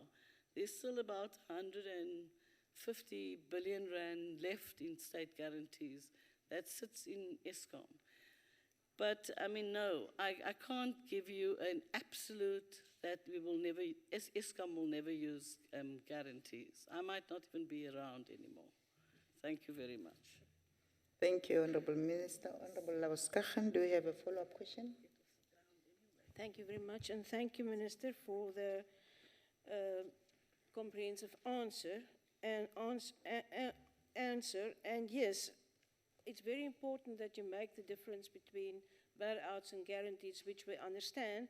And that brings me to the follow-up question. With 358 billion for the cost, and if there's no state guarantees, in other words, if they can't afford that, the government will have to stand in and pay the guarantees. And at the moment, currently, in Treasury, we have a shortfall because of the resultant tariffs increase and to fund the higher education and everything in this country that is a priority. My question is, if there's no state guarantees, and if for the first time in the history of this country, the guarantees will have to be paid, where will the money come from? Honorable Minister. Honorable Member Labuskagan, you know, they still have to draw a business plan. They have to draw a financial plan. Now, all of this has to happen. We've heard the Minister of Finance saying over and over that all of any new build program will only happen with money. And so when we know what the plan is, when we know what the financial modeling it would be, when we know all of that, then we'll be able to say where the money's, and they will have to find where the money is going to come from. And we as government, if that's a decision of government, you'll have to find that money. But at this stage, it's very, very early days. It's almost like speculating into the future. Thank you very much, Honorable Minister. Please, Honorable Members, make sure that you raise your hand earlier so that we don't look like we are confusing the program. Honorable Prince. Thank you, Chairperson. How will, Minister, how will you ensure that businesses will benefit from nuclear build programs, and what processes are in place to make sure that the procurement process for the nuclear build program will be fair and transparent? Thank you. Thank you, Honorable Prince. Honorable Minister. Well, Honorable Prince, at this stage, nuclear sits squarely in the Department of Energy. I have oversight over Eskom. I do believe, though, that any credible building as huge as this one in nuclear will have to have clear accountability and transparency processes. And this must be negotiated and worked out with just generally into the public space. So it's not with me as an oversight yet. It's still between the DOE and Eskom as the builders, operators, and transfer. They still sit in that the capacity. And remember, Eskom's actually the only company or utility in the country that actually can do this, because they are running Kuberg right in your province, Honorable Member Prince. Thank you. Thank you very much, Honorable Minister. We are now on question 215, asked by the Honorable S.A. Singh from KZN. Honorable Minister. Honorable Member Singh, thank you very much for the question.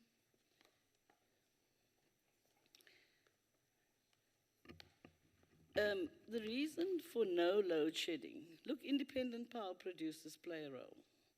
All forms of electricity play a role in ensuring that the megawatts are increased, and at any given day, we almost have a spare, because of the economy not growing, we have a spare of about 3,000 megawatts of electricity, which we then trade with on the continent. I think last year or this year we made about 31 billion rand of money just trading in that capacity. But the reason for no load shedding since August 2015 is due to the 9% improvement in the performance of the existing fleet of power stations. This has been achieved by reducing the number of breakdowns through rigorous planned maintenance, which has freed up an average of 3,700 megawatts of additional capacity, making more plant availability to meet demand. In addition to this, the new build program has given Eskom 1 unit at Medupi and 3 units at Ngula, which are now all commercial. And Ngula has 333 times 3 units, so that's 999 megawatts. And Medupi is an additional 800 megawatts. So thus, the improved performance of the existing fleet and the new build has actually added 5,493 megawatts.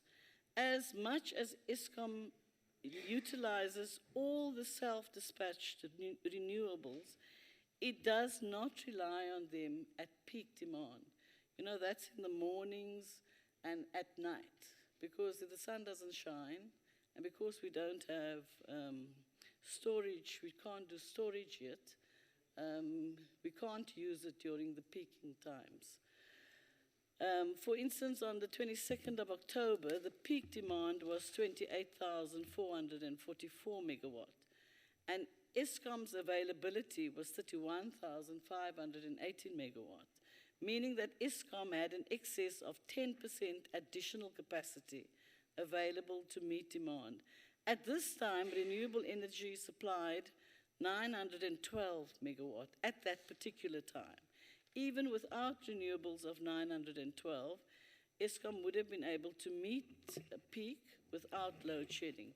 But having said that, it could meet peak with what we have, all the electricity, renewable energy, coal-supplied energy, we can meet need at this stage. Thank you very much, Honorable Minister. Honorable Singh, do you have a follow-up question?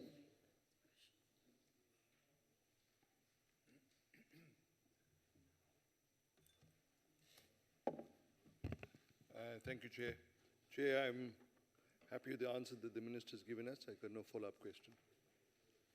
Thank you very much. I also did not see any hand from the honorable members. Honorable Minister, that was your last question in this plenary today. Honorable Minister, that was the last question in this plenary today. from your department. So I really want to take this opportunity and thank you, Mama, for availing yourself. Thank you. I think she deserves another round of applause. We are now on question 218, asked by the Honorable J.P. Pakis to the Honorable Minister. Thank you, Chairperson, and good afternoon, honorable members. I am the Acting Minister of Science and Technology. In answer to the question, the technology for rural education... Sorry for disturbance, Honorable Minister. Honorable members, Honorable Pakis is not in the house, but the Honorable Khai will then take over. Thank you. You may continue, sir. Sorry, I didn't get you. Continue. I wanted to inform the members that there was an arrangement with Honorable Khai because the Honorable Member Pakis is not in the house. Okay, Thank you.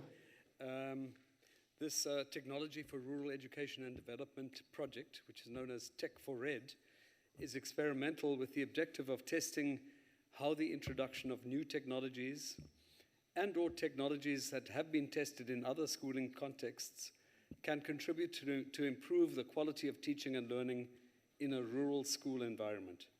The focus is on the overall schooling experience and not limited to supporting improvements in maths and science. The initiative is structured around 6 interventions, which are information and communications technologies, energy, health, sanitation, nutrition, and the development of a science center. The interventions are linked to the different priority areas required for the delivery of quality education. The HSLC was appointed to scientifically and rigorously evaluate the impact of the project. As part of this process, baseline studies were undertaken from the Kofimbaba Schools District as an intervention district, as well as the Mapelentombi Schools District, which would act as a control district. The schooling system and conditions in both the districts are comparatively similar. The quantitative data from the HSRC evaluation indicates that the learners' mathematics performance by grade in the intervention and comparison circuits has remained relatively constant between the testing periods. However, international experience indicates that changes in schooling require time before any firm conclusions can be made on the impact of different interventions. In order to support the delivery mandate of the Department of Basic Education through research-based evidence, officials from the Department of Basic Education requested DST to widen the scope of the evaluation so that it does not solely focus on learner performance, but looks at the benefits of the project with respect to broader education service delivery. In this regard, the qualitative data found a significant achievement in improved attitudes and confidence by both learners and teachers towards learning and teaching in the intervention circuit. New teaching strategies are now being used through the use of technology, and these should result in long-term benefits. The use of technology and the resultant ease of access to information made teachers and learners feel that they are in a position to compete academically with learners in urban areas. According to some principals, they have seen an increase in learner performance in mathematics from 54% to 88% in some schools. An important innovation that was explored in the project was the introduction of a nutritional drink developed by the CSIR to complement the school feeding program. Studies from other DST entities, such as the Academy of Science of South Africa and the Center of Excellence on Food Security, highlight the importance of enhanced nutrition. This intervention, therefore, addresses a definite need. The DST is evaluating how such approaches can support education service delivery, particularly in rural communities. In summary then, Chairperson, the findings of detailed evaluation studies indicate that the Tech for Red has made important contributions to improving learner attitudes, confidence, and performance. However, as confirmed by the international experience, changes in learner performance require longer timeframes to track and manifest. The DST will continue to assess the impact of the interventions so as to generate evidence and insights that assist the Department of Basic Education in its efforts to enhance rural schooling? Thank you. Thank you very much, Honorable Minister. Honorable Khai, do you have a follow-up question? Thank you very much, Honorable House Chair and Honorable Minister. I just want to check, I take it that this project or initiative was a pilot project in the 2 districts that the Minister is alluding to. My follow-up question is, has this initiative been rolled out to the rest of the province or countrywide? Thank you. Thank you, Honorable Khai. Honorable Minister. Thank you for the question, Chairperson. Yes, indeed, this is a pilot project with a sort of a testing site and with the evaluation being conducted by the HSRC.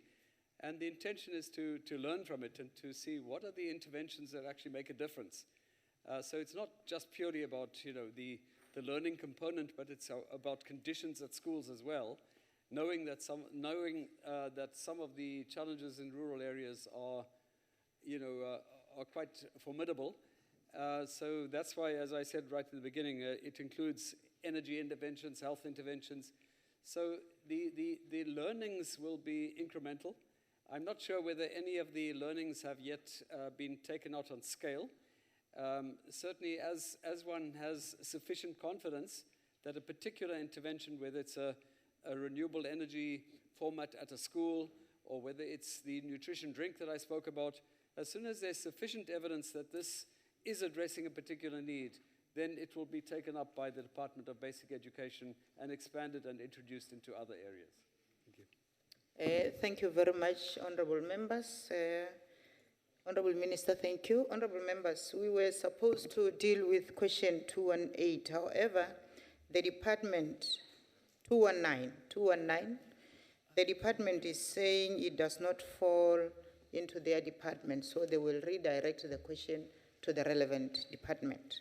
We are now on question 246. Thank you, Chair. Thank you, Chairperson. Firstly, the Department of Science and Technology.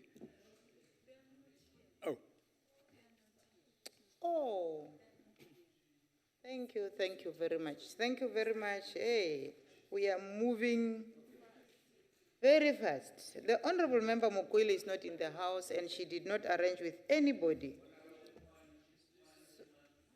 So, Honorable Minister, let's go to question 220 asked by the Honorable Sofako. Before that, the Honorable Faber is standing. Why are you on your feet, Honorable Faber? Thank you, Chairperson.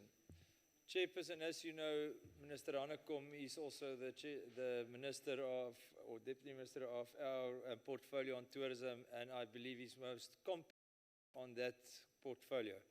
I do, however, want that the questions that was posed to the relevant minister should be answered according to, obviously, the answers that was written to Minister Hanekom to give over. I understand that part. But on follow-up questions, I would ask that there won't be any follow-up questions because, number one, it will put the minister in a position where he will have to now, out of his own, decide on what the answer should be. And we will hold him accountable for another minister's portfolio on a next follow-up question. So that's just my Thank you, Honorable Faber. Which one are you referring to? 219? Are you referring to question 219? Chairperson, all the questions on this portfolio of science and technology, I believe that the minister is competent by answering the original question because he's got it in front of him. But when it comes to the follow-up questions that members will ask, I don't really think it's fair towards the minister to answer on follow-up questions that can eventually hold him accountable. Thank you, Honorable Faber. Unfortunately, the rules will stand as I just ruled that the Honorable Member is not in the House. Honorable Minister, we are on question 220. 220, thank you, but nonetheless, thanks to the Honourable Member. That simply means that the new rule is that you will just go easy on your follow-up questions, right?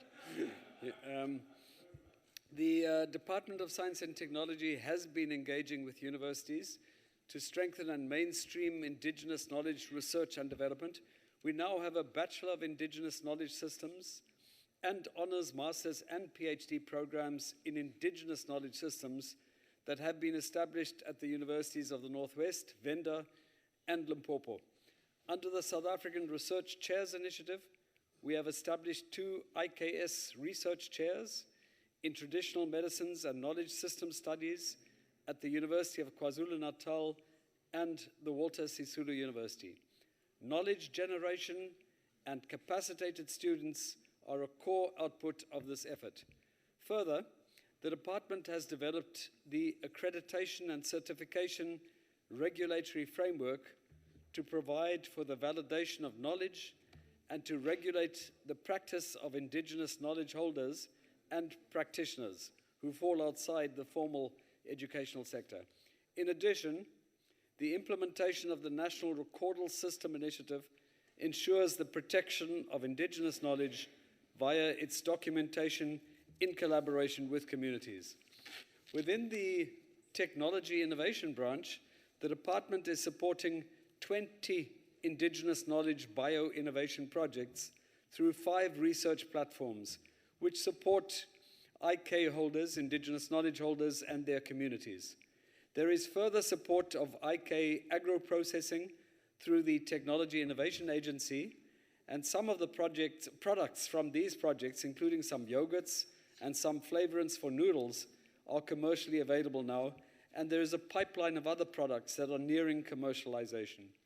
We are supporting not only the development of products, but we are also providing training for knowledge holders and their communities on the best practice in production and commercialization. Finally, Chairperson, in collaboration with the Premier's offices in provinces, the department has hosted several IKS expos as a means of promoting public awareness of IKS in the country. These IKS expos offer a platform for knowledge holders to exhibit products that demonstrate the value of Indigenous knowledge and how this interfaces with other knowledge systems for sustainable community livelihoods. And in answer to the second part of the question, the major challenge we face for IK mainstreaming under the current fiscal constraints is the availability of funds. In order to scale up the impacts, we need to ramp up the funding. And I'm sure the Minister would not be, Minister Naledi Pandor would not be putting in a bid here, but I think the point is simply made that if sufficient funds are available, the department would be very keen to ramp up this program. Related to this, we need to get to greater public and private sector support for this effort, not only to secure financial and non-financial support, but also to demonstrate more broadly the value of Indigenous knowledge. Thank you. Thank you very much, Honorable Minister. The Honorable Member Sefako, feel free to make your follow-up question because the acting minister sit in the same cluster with the minister, Naledi Pandor, so don't worry. He'll be able to respond to all the questions. Thank you. Thank you very much, Honorable House Chair. Thank you very much, Minister, for a succinct response to the questions.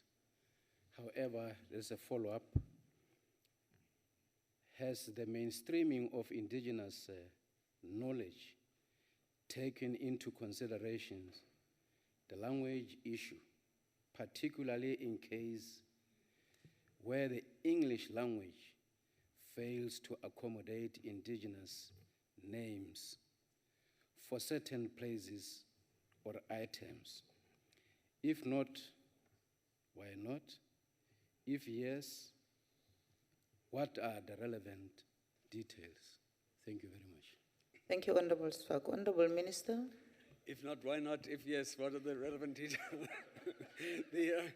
No, thank you for the question.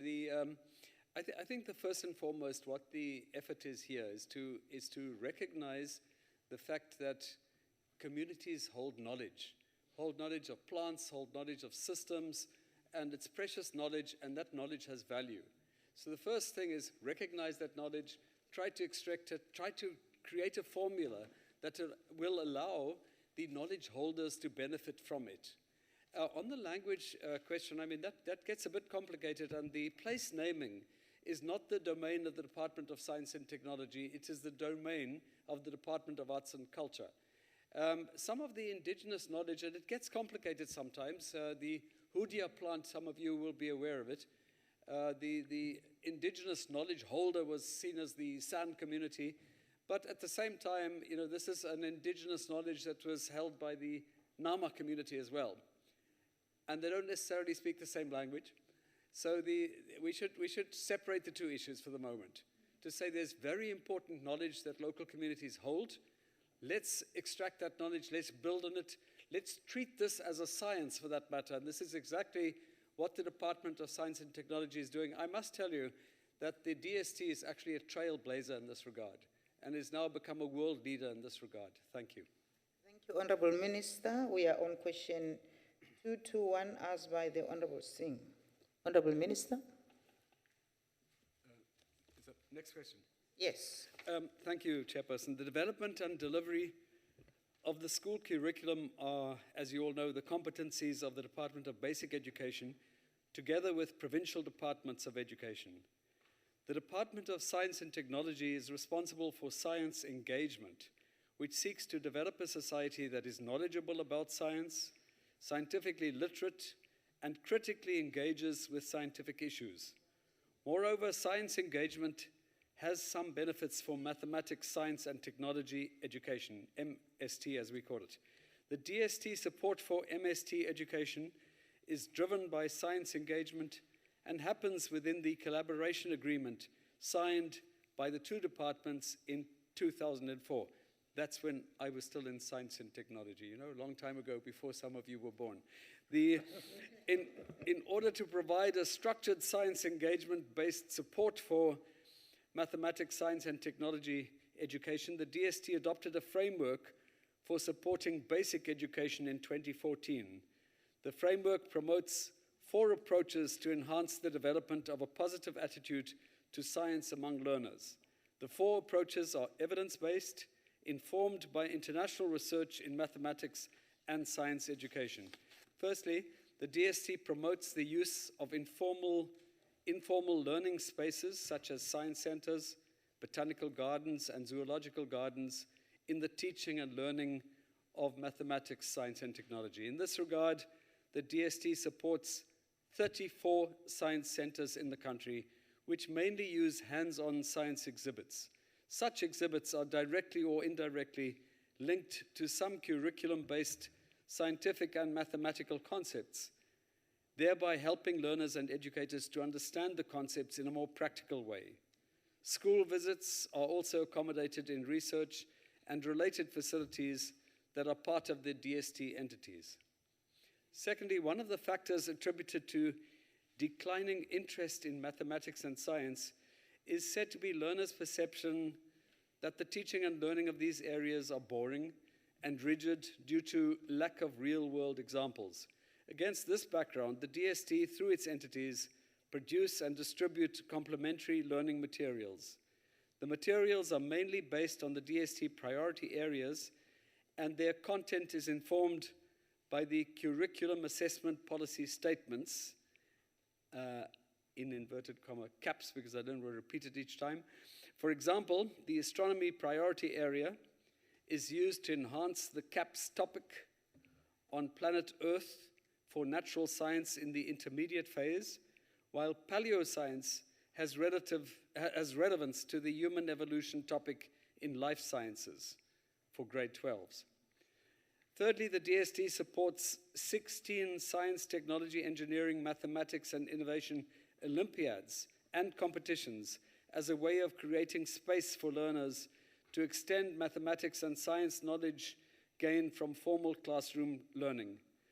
Olympiads and competitions help learners realize the purpose of learning science as they are able to apply the scientific and mathematical concepts learned from the classroom to problem-solving environments. And finally, the DST produces and distributes a science, engineering, and technology career publication that depicts career trajectories, including career pathways at doctoral level. The publication is a useful tool for life orientation lessons based on the feedback from educators. Research also shows that integrating science, engineering, and technology career awareness in the teaching of science enhances the development of positive attitudes towards mathematics and science. Furthermore, the DST has established 6 research chairs, 4 in mathematics education and 2 in numeracies, which include researching sustainable and practical solutions to the challenges of improving numeracy in schools. Numeracy is important as the mathematics curriculum is usually constructed with both mathematics and numeracy outcomes. These chairs are co-funded with the private sector, and in particular First Rand and Anglo-American. Thank you. Thank you very much, Honorable Minister. Honorable Singh, do you have a follow-up question? Thank you, Chair. Chair, I want to thank the Minister for that elaborate answer, but I've got a follow-up question in regards to your commitment. In 2015-2016, the Department of Science and Technology is committed to enhance the standard of living for the marginalized community. Example, by providing innovative technologies of basic education, visual and hearing impaired.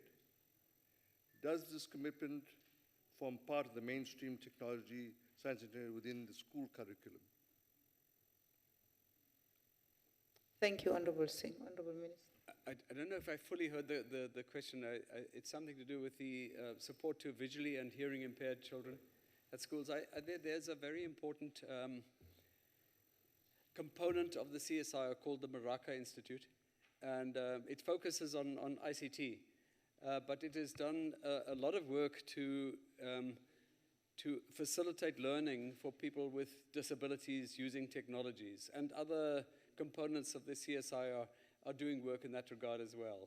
So I can't give you the exact details of what is being done where, but all I can say is that it's been running for a number of years.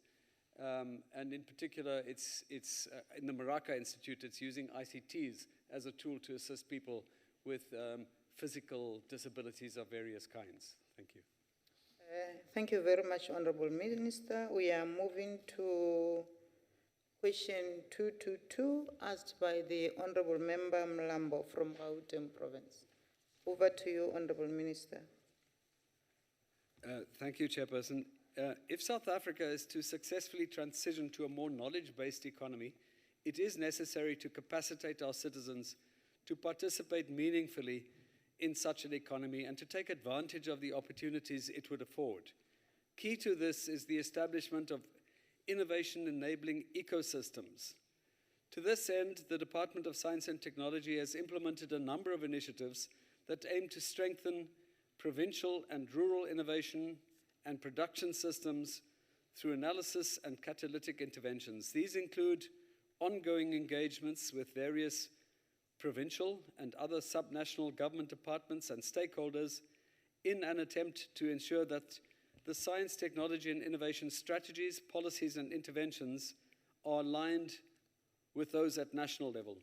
It is, of course, equally important that any interventions that are implemented at provincial level are aligned with the economic development priorities of a location. The DST's role is primarily one of analysis and coordination. Its catalytic interventions are aimed at creating stronger working relationships between government, academia, business, and local communities. Chairperson, in response to the second part of the question, the DST supports regional innovation fora and the conceptualization and development of technology or innovation incubators, technology hubs, and science parks. In this regard, the DST has supported a number of these initiatives with the provinces of Eastern Cape, Limpopo, Gauteng, Western Cape, KwaZulu-Natal, Northwest, Northern Cape, and the Free State. In addition, support is provided to the development of provincial innovation strategies and policies, either through the provision of funding or strategic inputs. Initiatives such as the Innovation for Local Economic Development Strategy, aimed primarily at supporting innovation at local government level, regional innovation seed funds implemented through the Technology Innovation Agency and provincial economic development agencies, and annual science and technological activities surveys all contribute to the development of capacity at various levels in our country. In addition, the DST's internship program also contributes to the development of science, technology, and innovation capacity in the country as a whole, some of which indirectly contribute to the development of STI capacity at provincial levels. Thank you, Chairperson. Minister Trele said he'd answer any questions that might. Thank you very much, Honorable Minister. Minister Trele, your time will come. Honorable Mlambo, do you have a follow-up question? Thank you, Chair. Thank you, Honorable Minister. I don't have a follow-up question. Thank you for the detailed answer. Thank you. Thank you very much. The Honorable Member Makua. Thank you, Honorable Chairperson. Let me start off by apologizing to the Minister that I'm not wearing a tie today. Minister, we're concerned that what very often happens is that the innovators lose out. Once the products that they have worked on for a long time scientifically becomes popular in the market, and they lose out on any benefits. Is there any work being done by any department in government to ensure that the patenting rights of these people are indeed protected? Thank you very much, Honorable Makua. Honorable Minister. You know, I could just say yes and sit down, but that, you know, and I could also refer you to a further discussion with Thomas after the session, but there is a lot happening actually, and there are co-responsibilities. Firstly, there's a lot happening at university level, and there's legislation which impacts on universities for that matter. Secondly, there's shared responsibility between the DST and the DTI with respect to intellectual property rights. But you're quite right, Honourable Member, that we have lost opportunity in the past through not having been able to register and secure the IP in the case of certain inventions or certain technologies that were developed in South Africa.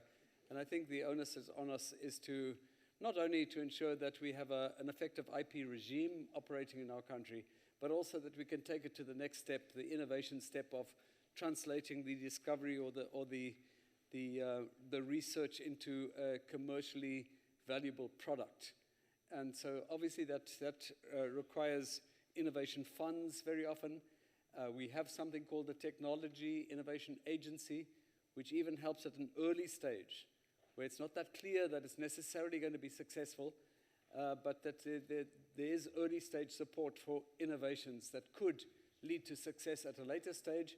Secondly, some provinces themselves, there's the Innovation Hub in Gauteng, as you know. My counterpart MEC here in the Western Cape is called the MEC for different things, and tourism. Tourism, tourism, and I like the name that they've used here, and economic opportunities. And I think the various MECs responsible for economic development in the different provinces take some responsibility to giving support to innovations in their own provinces and how these innovations can possibly lead to breakthrough, successful commercial product. Thank you, Honourable Minister. The Honourable Member Faber. Thank you, Minister. Thank you, Chair. As I said, we will be soft on you today. Taking in consideration the Meerkat Salt Square Array, Kilometre Array space telescopes in the Northern Cape that we've got, I would like to know, does the University of the Northern Cape provide courses related to science and technology, and what courses or degrees can these children study at the Kimberley University? And how many students are enrolled, if there is such programs, and expected to continue their careers in this field in the Northern Cape afterwards? Very easy question, actually. Okay, Honourable Member Faber, whether it's easy or difficult, but you know that you need to prepare your question, especially if it needs the statistics. But anyhow, I will leave it to the Honourable Minister. Honorable This honorable member has misled the House by saying this is an easy follow-up question. Let me, just give me 1 second while I phone the University of the Northern Cape, get the answer from them. No, I honestly can't offhand say what it is. But all I know is that the university that, newly established university in Kimberley, a lot of it centers around the fact that the square kilometer array is in the Northern Cape. But exactly what they're offering right now, I couldn't really tell you. But I believe there's a bit of focus on renewable energy as well because of the solar energy potential in the Northern Cape. But they have limited focus areas. It's a small university in the making. How many students there are enrolled currently and what they're studying and what their results were last year, I just don't know. Okay, Honorable Faber, I will allow you because I did not have many hands, so you'll be the fourth member to make your follow-up question. The statistics we can leave on the amount of figures of students. My question was, it was said that the University of the Northern Cape would have a course in science and technology specifically because of this telescopes throughout the Northern Cape. So my question actually, Minister, was quite easy to ask. Do they have such a course or such a degree present? And how many people are enrolled in it? If not, I understand that. And if you don't have the information, it's okay. Then we can have it in writing. That will also be fine. Thank you. No, I have the information right here next to me. Apparently, it's ICT training is what's offered at the moment. As you know, there's the square kilometer array, honorable members, you all know about it. It's going to be the largest by a long way radio telescope in the world, by a long, long way. But one of the biggest challenges is to capture the data. So I was under the impression that there were going to be astronomy courses provided there as well, but I don't know if that's the case at the moment. But I'm told that ICT is being offered currently. Thank you very much, Honorable Minister. That was your last question for the day. And we really want to appreciate that you availed yourself into this house and you did such a good work. Thank you very, very much. And let me welcome you, Honorable Minister. Now it is your time.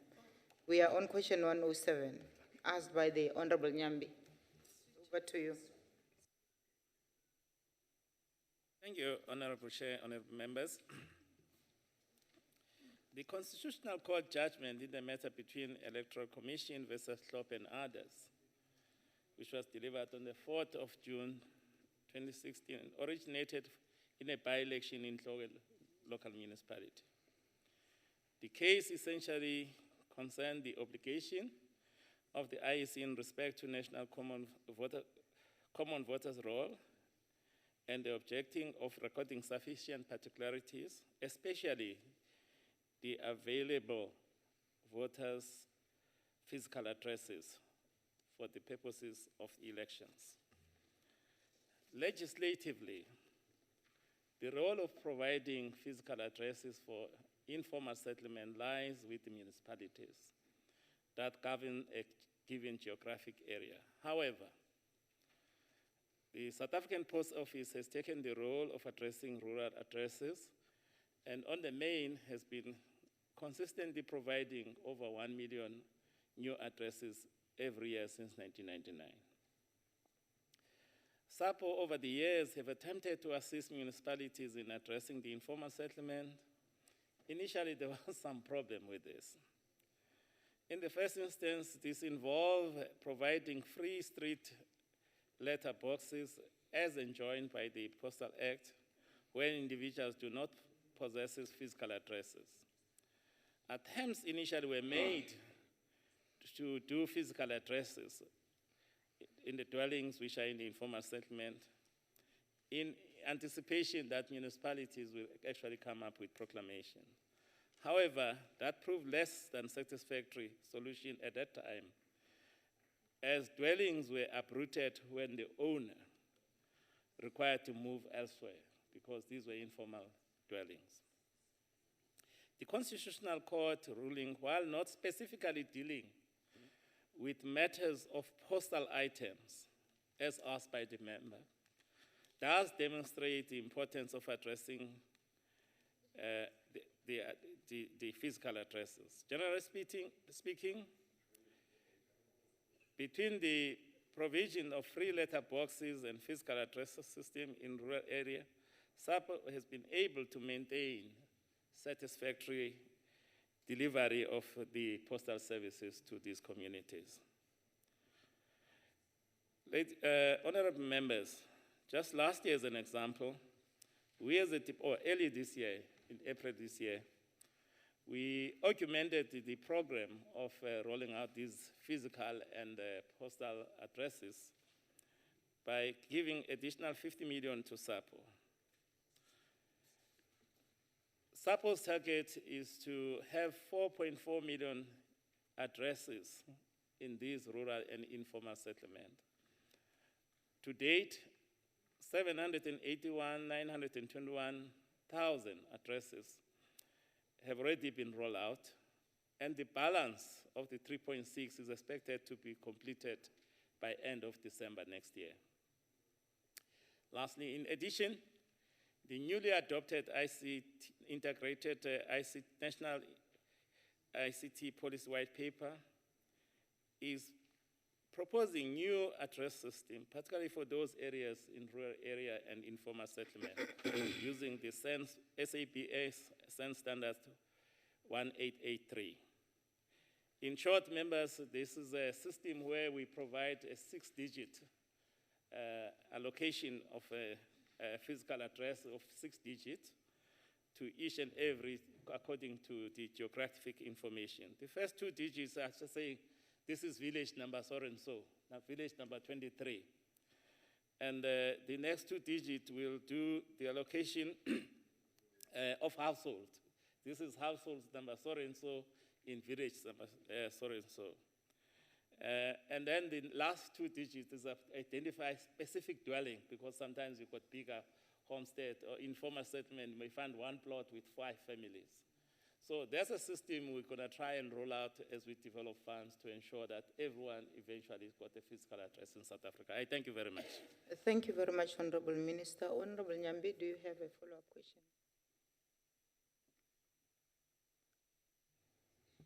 Thanks, Chair. No, let me thank the Minister for the detailed response.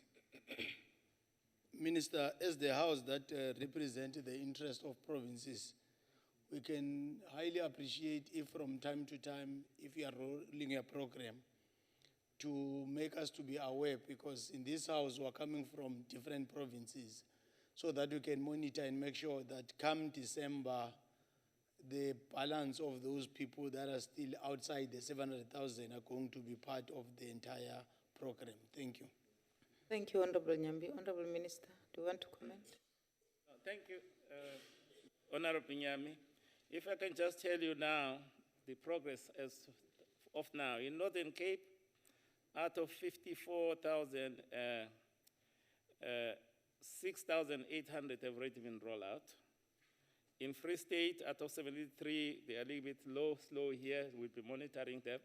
Maybe members from Free State will also assist. They are at 4%. They've rolled out only 275.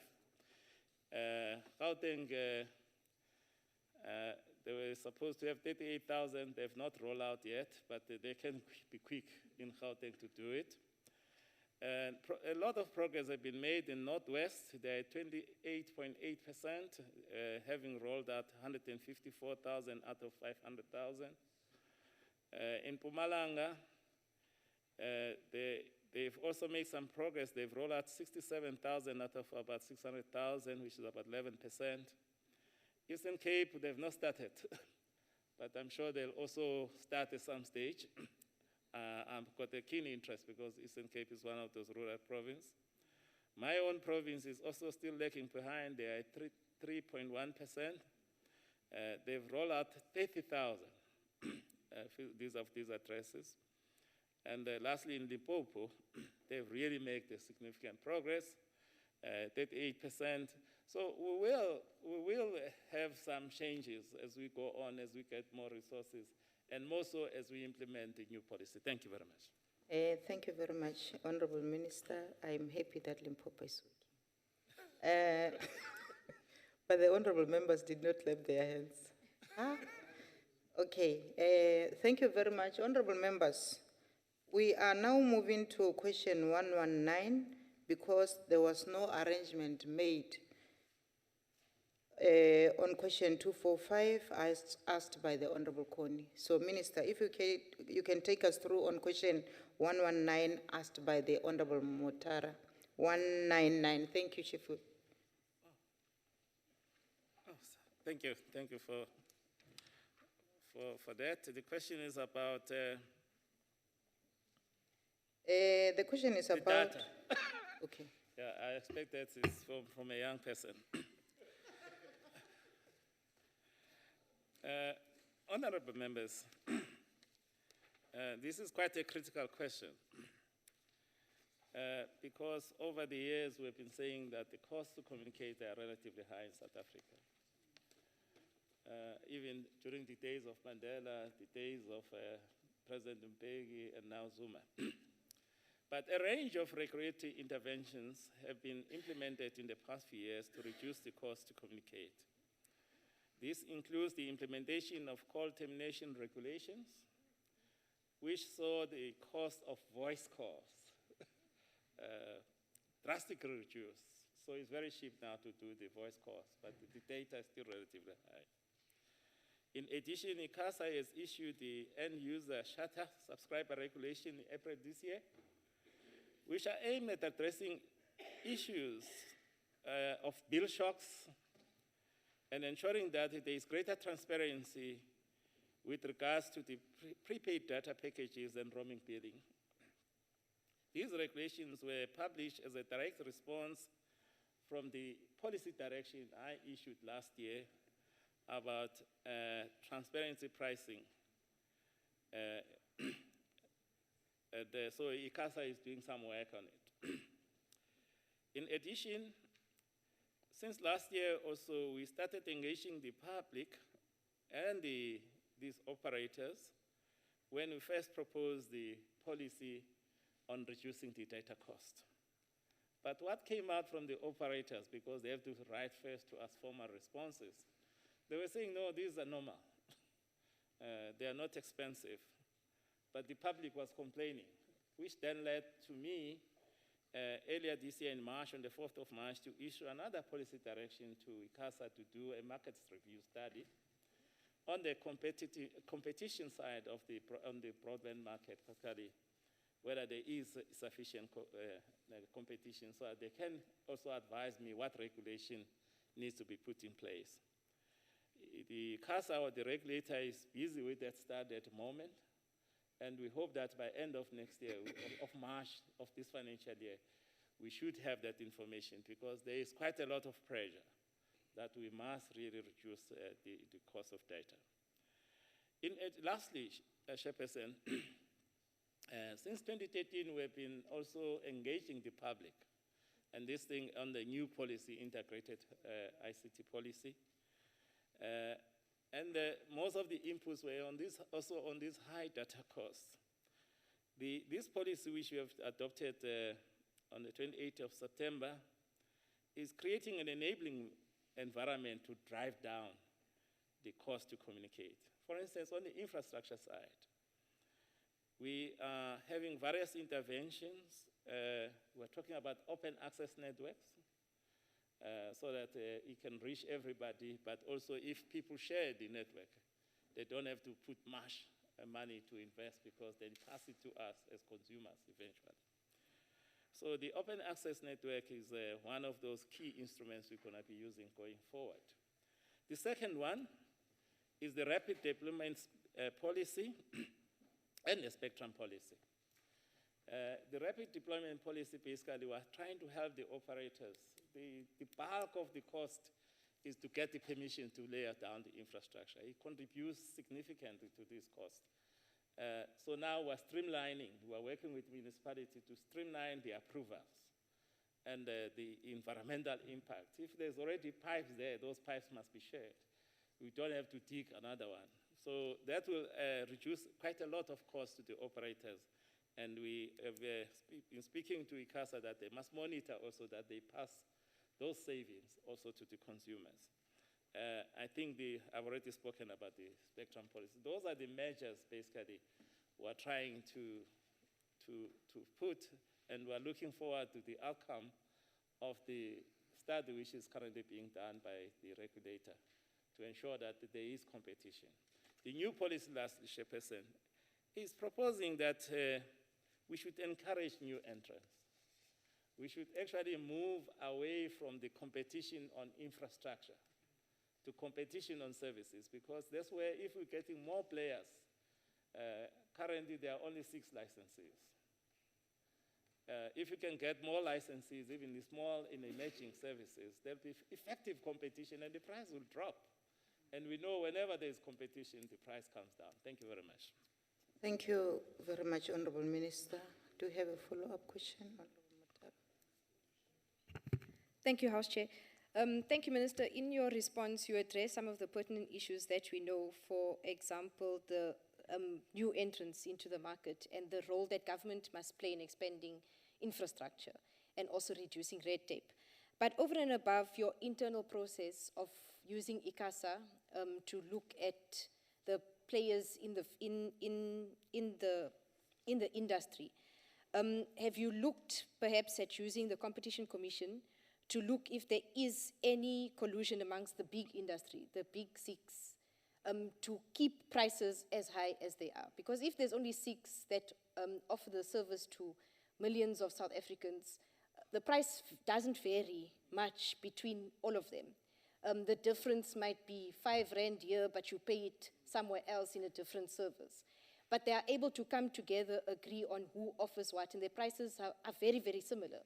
So over and above ICASA, I believe that an entity like even the Competition Commission, which uncovered a lot of collusion in the construction industry especially, can be used. Thank you. Thank you, Honorable Mutara. Honorable Minister. Thank you, Honorable Mutara. There is a MOU between ICASA and the Competition Commission. In addition to the competition, but you must know the Competition Commission look after the events.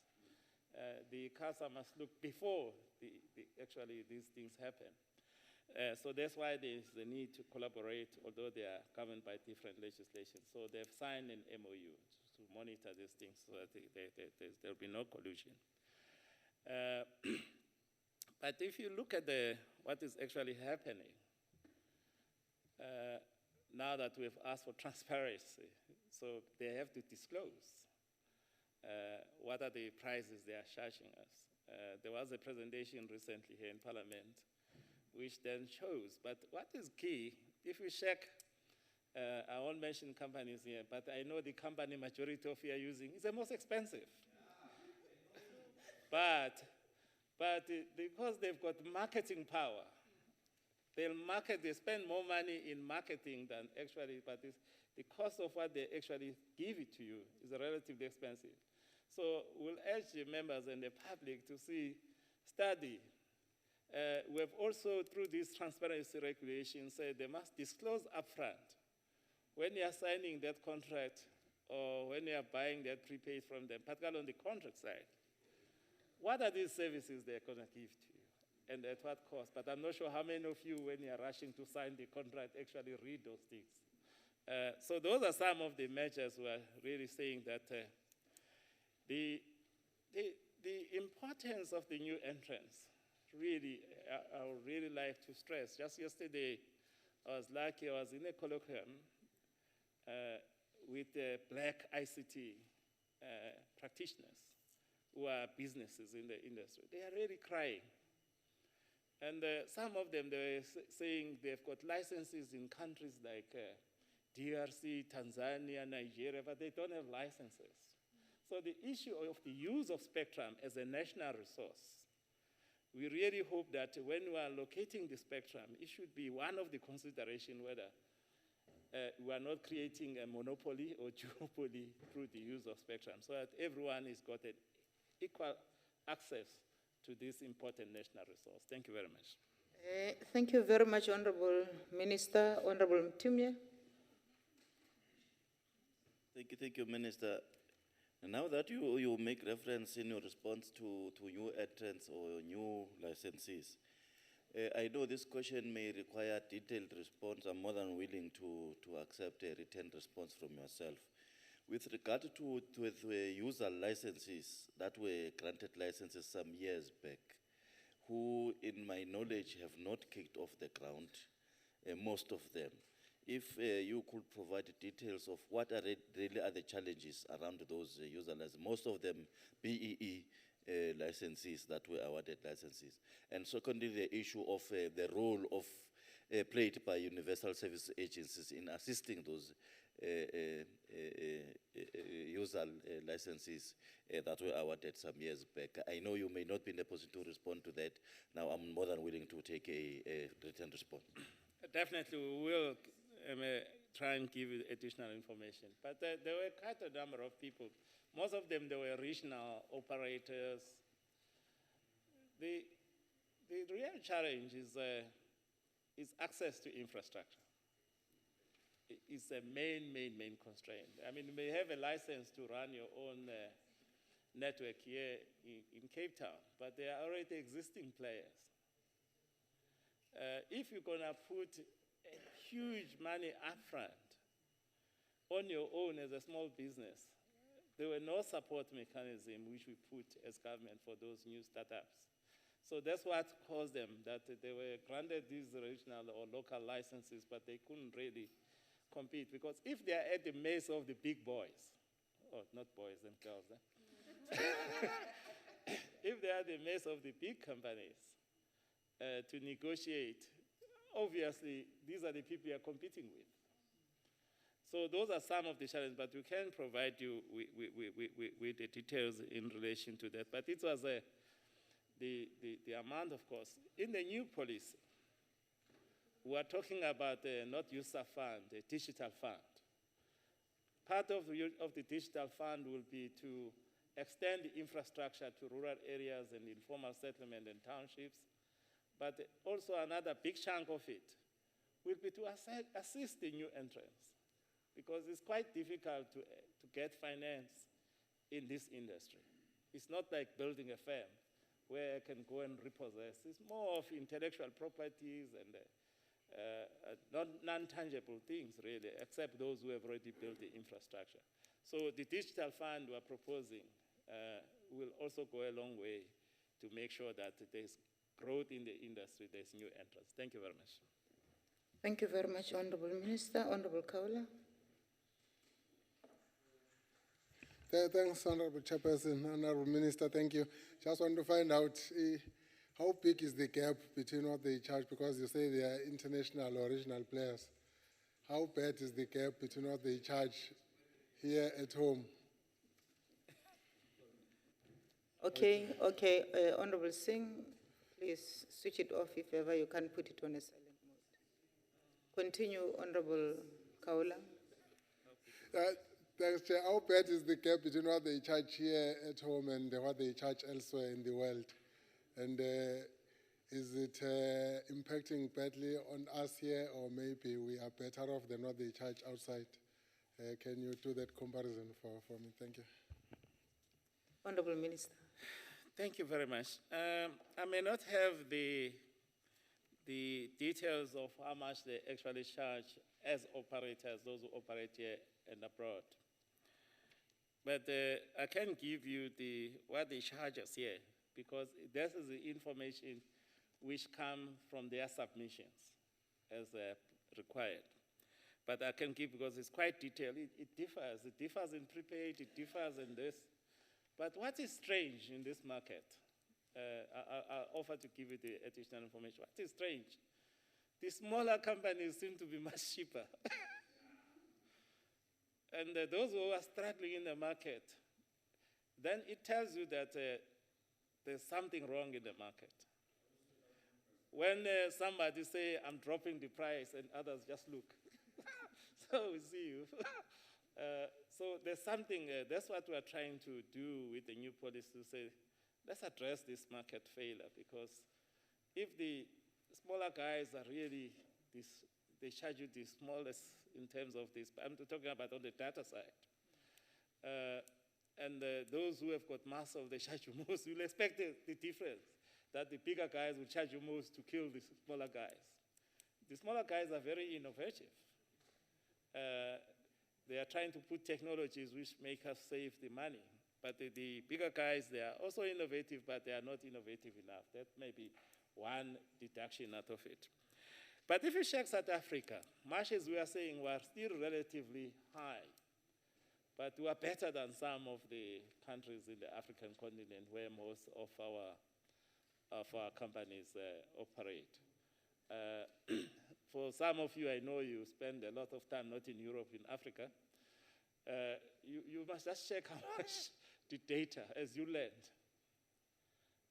How much it costs if just a small bundle, whether it's a 50 or 100 or 1,000 megabyte. It's relatively expensive. We are doing better compared to majority of African countries. But it's still relatively high because at the international level, the costs have come quite significant. We are still about 10% above the international average, basically. That's what we are basically trying to say. Let's come down maybe to 5%, 2%, and then eventually to equal. Thank you. Thank you very much, Honorable Ntebe Order. Thank you very much, Honorable Minister. We are moving to question 202, asked by the Honorable Member Prince. Over to you, Honorable Minister. Yeah, maybe still on data, I'm very happy that the young MP didn't say data must fall. Affordable data must rise. Yes. Okay. Thank you, Honorable Chair.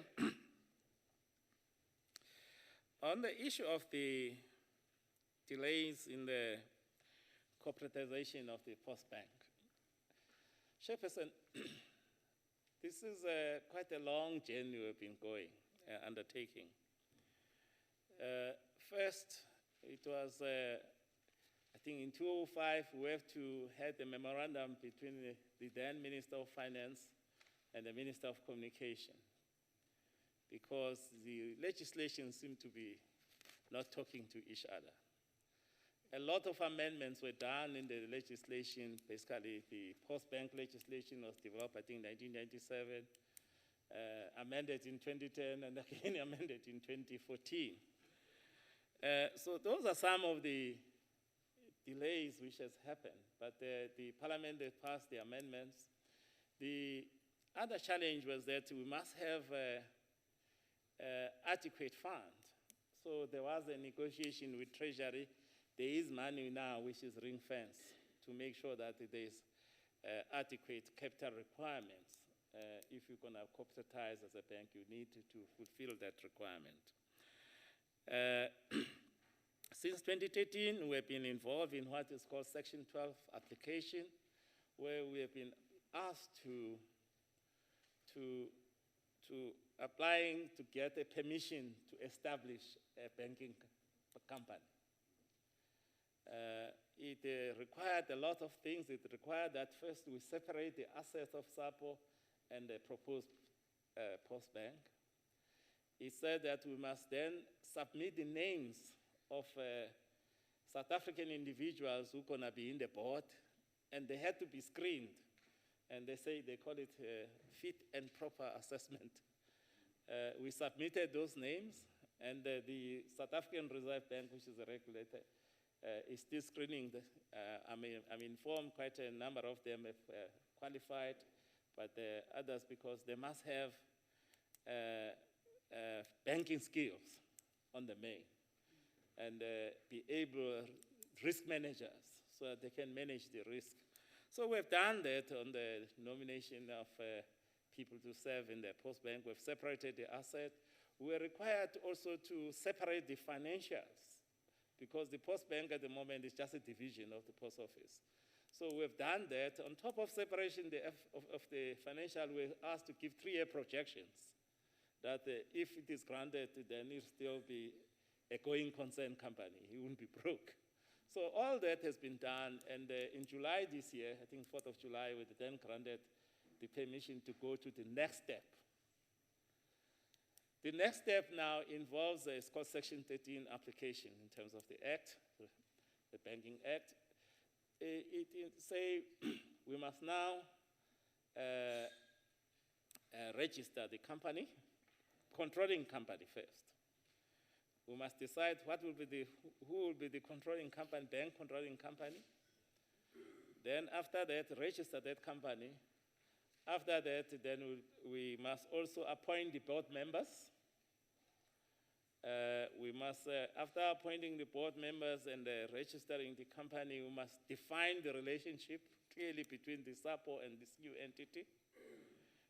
Because in the Companies Act, again, that's where legislations are not talking each other. Companies Act, they never expected or imagined that the state will have a corporatized bank. So, so those are the things we are still dealing with. But we are dealing with all, we must have a proper systems, particularly IT systems, to run a bank and so on. So all these administrative and risk management factors, we are given a year that we must comply with all of them. And the new management of the post office is working flat out to ensure that by the time of July next year, we should have complied with all these requirements so that we can move forward. Why are we concerned? Why are we doing all these things? It's all about financial inclusion. Because the people in the informal settlement in the rural areas, they don't have access to these financial services. If you go to any post office in a rural area, the longest queue is people who are trying to deposit the money for their children or who are doing some banking. So there is a need to service this niche market of the lower income groups. The small businesses who may be looking for small loans, short-term loans, without paying the huge interest of 28%. So the post office, even the post bank even now, is still the most cheapest in terms of service cost. So you know now if you put money in your bank, when you put it, they charge you. When you take it out, they charge you. All those service charges. Our service charges, Chairperson, they are relatively low. And we think that if we extend this, it will really assist the small businesses, the farmers, and the startups to, if I'm just selling maguinas, I may just need a loan for 10,000. And then when I've sold my queen, I'll come and pay you back. But the requirements now, if you're doing with the big guys, they charge you quite, they see you as risky. We are saying, because it be a state bank, it must be able to take this risk so that we can ensure that there's financial inclusion for everybody. Thank you. Okay. Honorable Prince, do you have a follow-up question? Thank you, Honorable Chairperson. Thank you, Minister, for the very detailed response. I don't think I have a follow-up because my follow-up was timelines, because Minister was alluded to the 1 year, but just to ask, the 1 year, July next year, will the Post Bank implement the operation part of the lending part, let me say, because we are waiting for that for too long. People, we told the people, we informed the people that there will be a bank who will assist you with very low interest, and we are waiting, and it is long now. Thank you very much, the implementation. Thank you, Honorable Prince. Honorable Minister. For it to start lending, it will have to be granted a license. And the license is granted by the regulator called the South African Reserve Bank. And as I've said, we are trying our level best that we comply. The most challenging thing which may cause some delay is this bank controlling company. That's why we're engaging with the Reserve Bank, with the National Treasury, to see how do we resolve this. But to show that there is a demand, a lot of, particularly women groups, they do a lot of saving. You know, it's fair. Yes. And they were saying to us, can we consider them to be part of the shareholding of that controlling company? So those are the things we are trying to see, because they are looking at a lower service cost too. But also they circulate quite a lot of money into the commercial industry, sometimes with very little returns because of these high service costs. So those are some of the things we are looking to see how we can actually make the controlling company to be a partnership. Of course, the way we're envisaging it now is that we will play a part of it, the Post Office will play a part, the National Treasury will play a part, and maybe some of the key state entities may play a part like PIC if they want to, or some of the private equity, they may play a part. But it must remain mainly under full control of the state. Thank you. Thank you very much, Honorable Minister. Honorable Wana.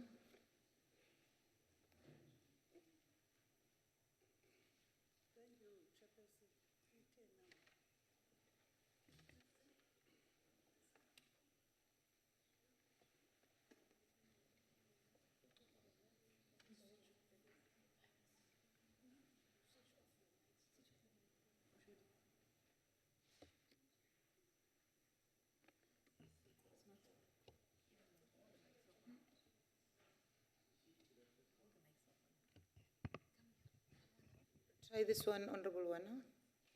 This one.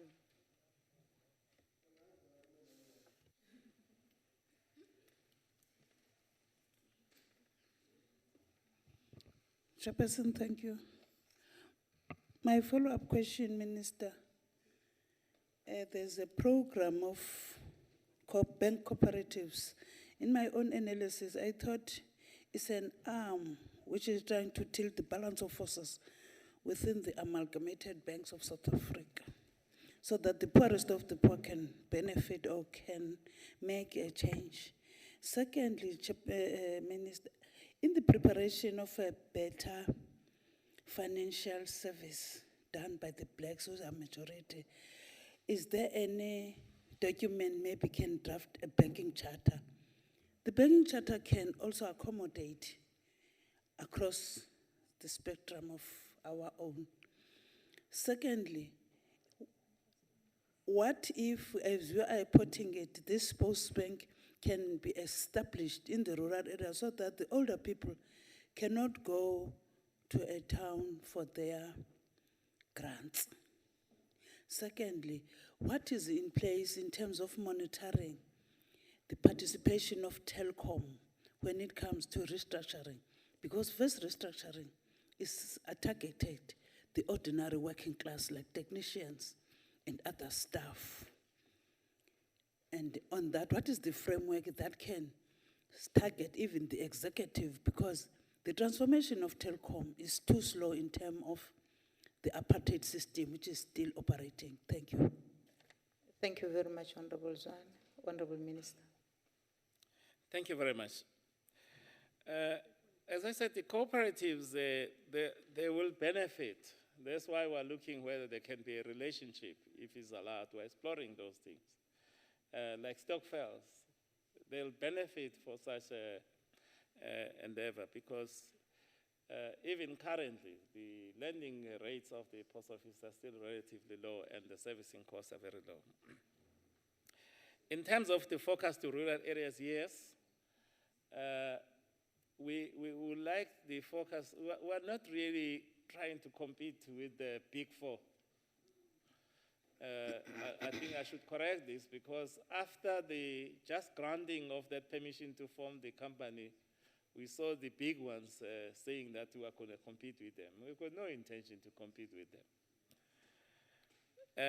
There are a few things which can make it quite viable soon. Telkom was part of the post office company, but they were separated. Now Telkom is listed.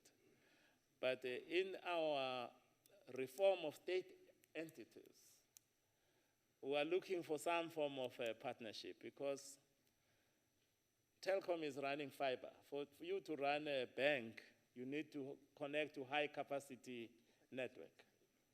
I think Telkom has got the best. Telkom is one who's connecting the current banks in their network. So if they can connect all the post offices, because they are just next door to each other, it won't cost us much money. because they were one company. They are separated by fence in most of the small towns currently. So that's what we'll be actually trying to look at, that partnership, because Telkom is a listed company now. We cannot direct it. We must remember, members, we don't have a control over Telkom as a listed company. We still got a larger stake, but we don't have a control. So they are abide now by the rules of the Johannesburg Stock Exchange. So I thought I should just raise those things, that our focus will be rural areas and informal settlement, even in extension. But one thing I really urge, if all of you can just agree to be paid through the Post Bank when it's corporatized, I'm not saying now, it will make a change. It will become instantly viable. I'm just putting that thought to the members. I don't know, okay, when we say all public servants, let's say public servants can just agree to be paid there. It will extend even to my village. The reach will be so high, because I know where Honorable Kaula stays. There are a lot of people, but it's not in town.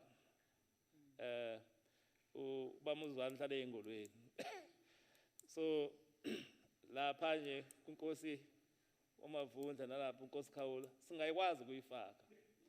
Yes. Uma sibambisene. Thank you very much. Order, Honorable Kaula. It is your time for a follow-up question. Yeah, thanks, Chairperson. Minister, you should have said that when Nyambo was in the house, because he always contests the area that we come from with the Mamuzwan. Honorable Minister, this is not the first one. Before you actually there is Itala Bank in KwaZulu-Natal, founded by Prince Mangosuthu Buthelezi, the only bank for now in the country, founded by a black leader in the provincial government.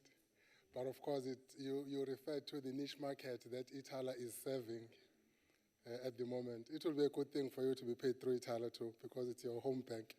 It's in KwaZulu-Natal. I'm saying, would you foresee a situation where, because it's government and government, Itala is government, but provincial, Post, this one will be national, will there be some kind of agency, because Itala is strong, very strong, would you foresee a situation where on agency basis it does work in the areas where this one has not yet been able to reach? So that, like you are saying, it's important to this thing of financial inclusion, because that is what it also does. It looks at the niche market that this bank will be looking into. Will you foresee the agency basis between the two banks and cooperation and agreements and stuff like that working between the two? Thank you very much, Honorable Kaula. No, we don't have any problem, like I said earlier, with engagement for cooperation. But the key thing is how will we manage the risk? Because we have to check at the loan books and all those things. But if you can manage that risk, there's no problem with cooperation. Like I said, Tala is a state entity in KZN. There are other state entities, but also there are other private entities who have been engaging us. What is this one in mining? But it's Ubank. He had some problem at some stage, but I'm sure they're engaging the post office. So the engagement is welcome. As long as, because the ultimate aim is to service that unserviced market, to help those people who don't have good access to financial services. So that's a driving aim. We'll try and manage the risk, but the ultimate aim, we'll do anything possible and partnerships in order to service that unserviced market. Thank you. Thank you very much, Honorable Minister. We move to question 236, asked by the Honorable Julius, who made an arrangement with the Honorable Makwebu. Over to you, Honorable Minister. Yeah. Thank you very much.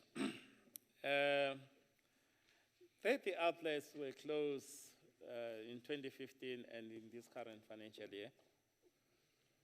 The bulk of them, which 28 of them, were closed as a result of action taken by the landlords due to cash flow challenges experienced by the company.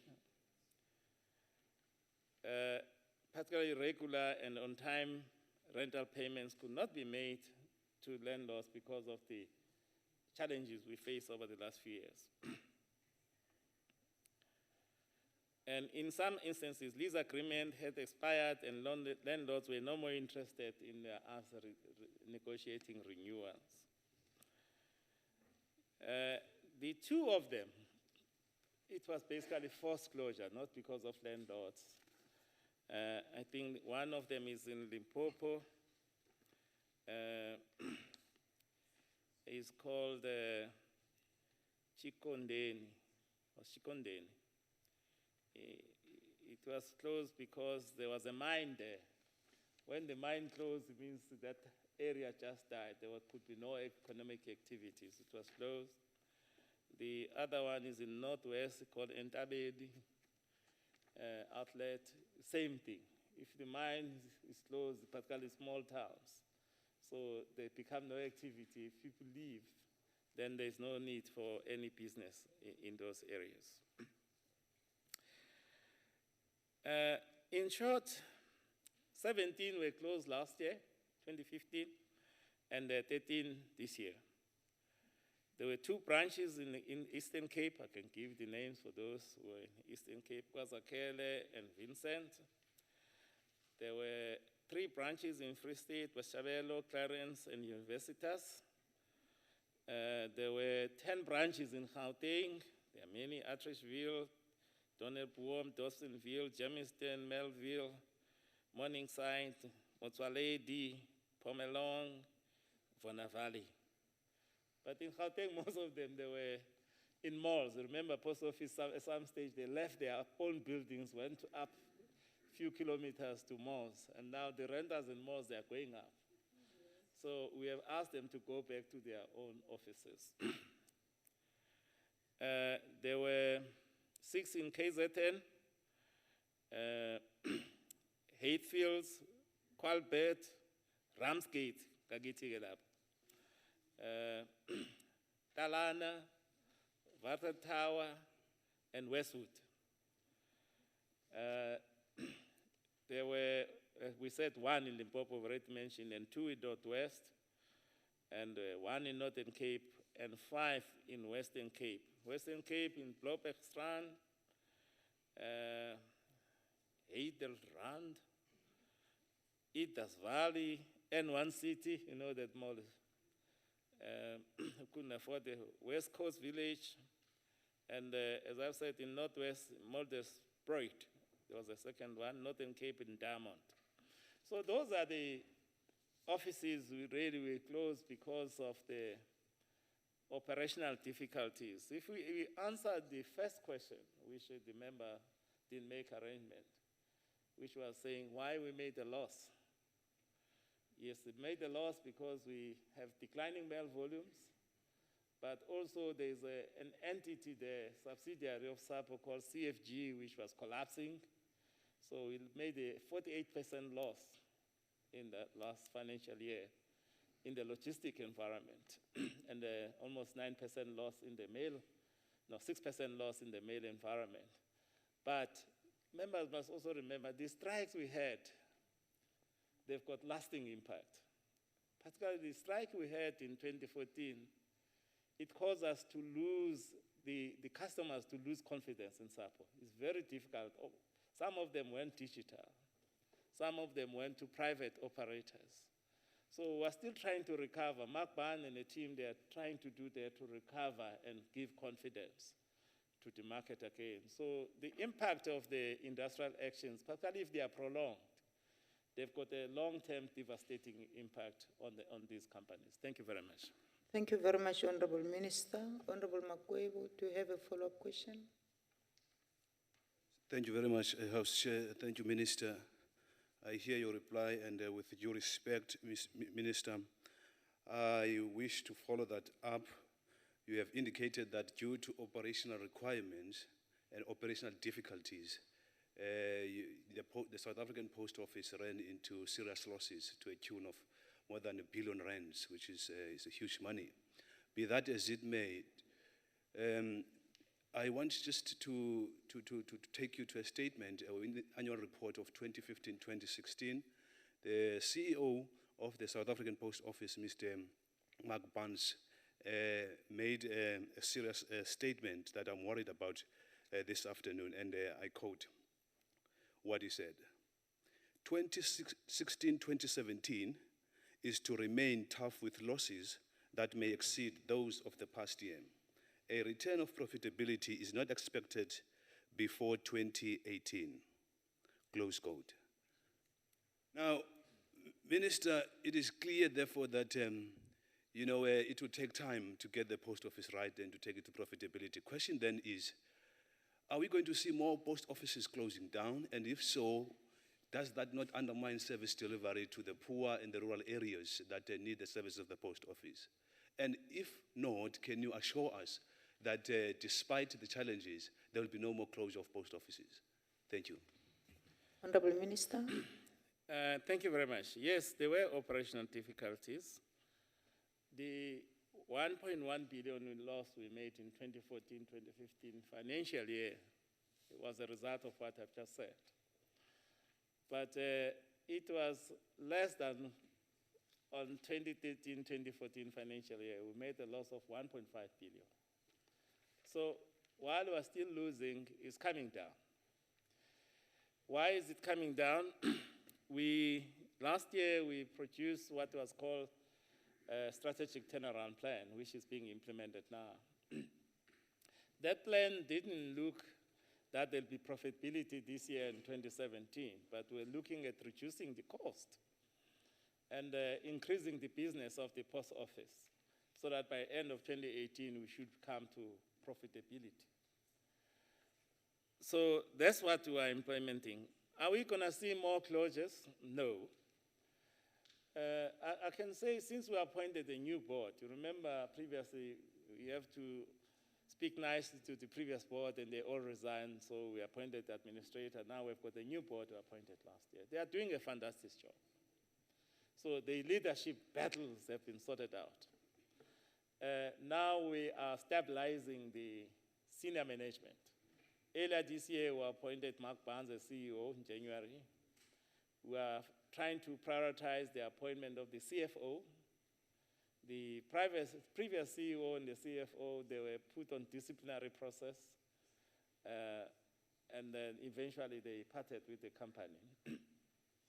So the market, the sense we have members, even if you go to post offices, because of the cash difficulties, you'll find that they were not even having a paper to print. You'll go and renew your license, your car license, and find that they can't do it.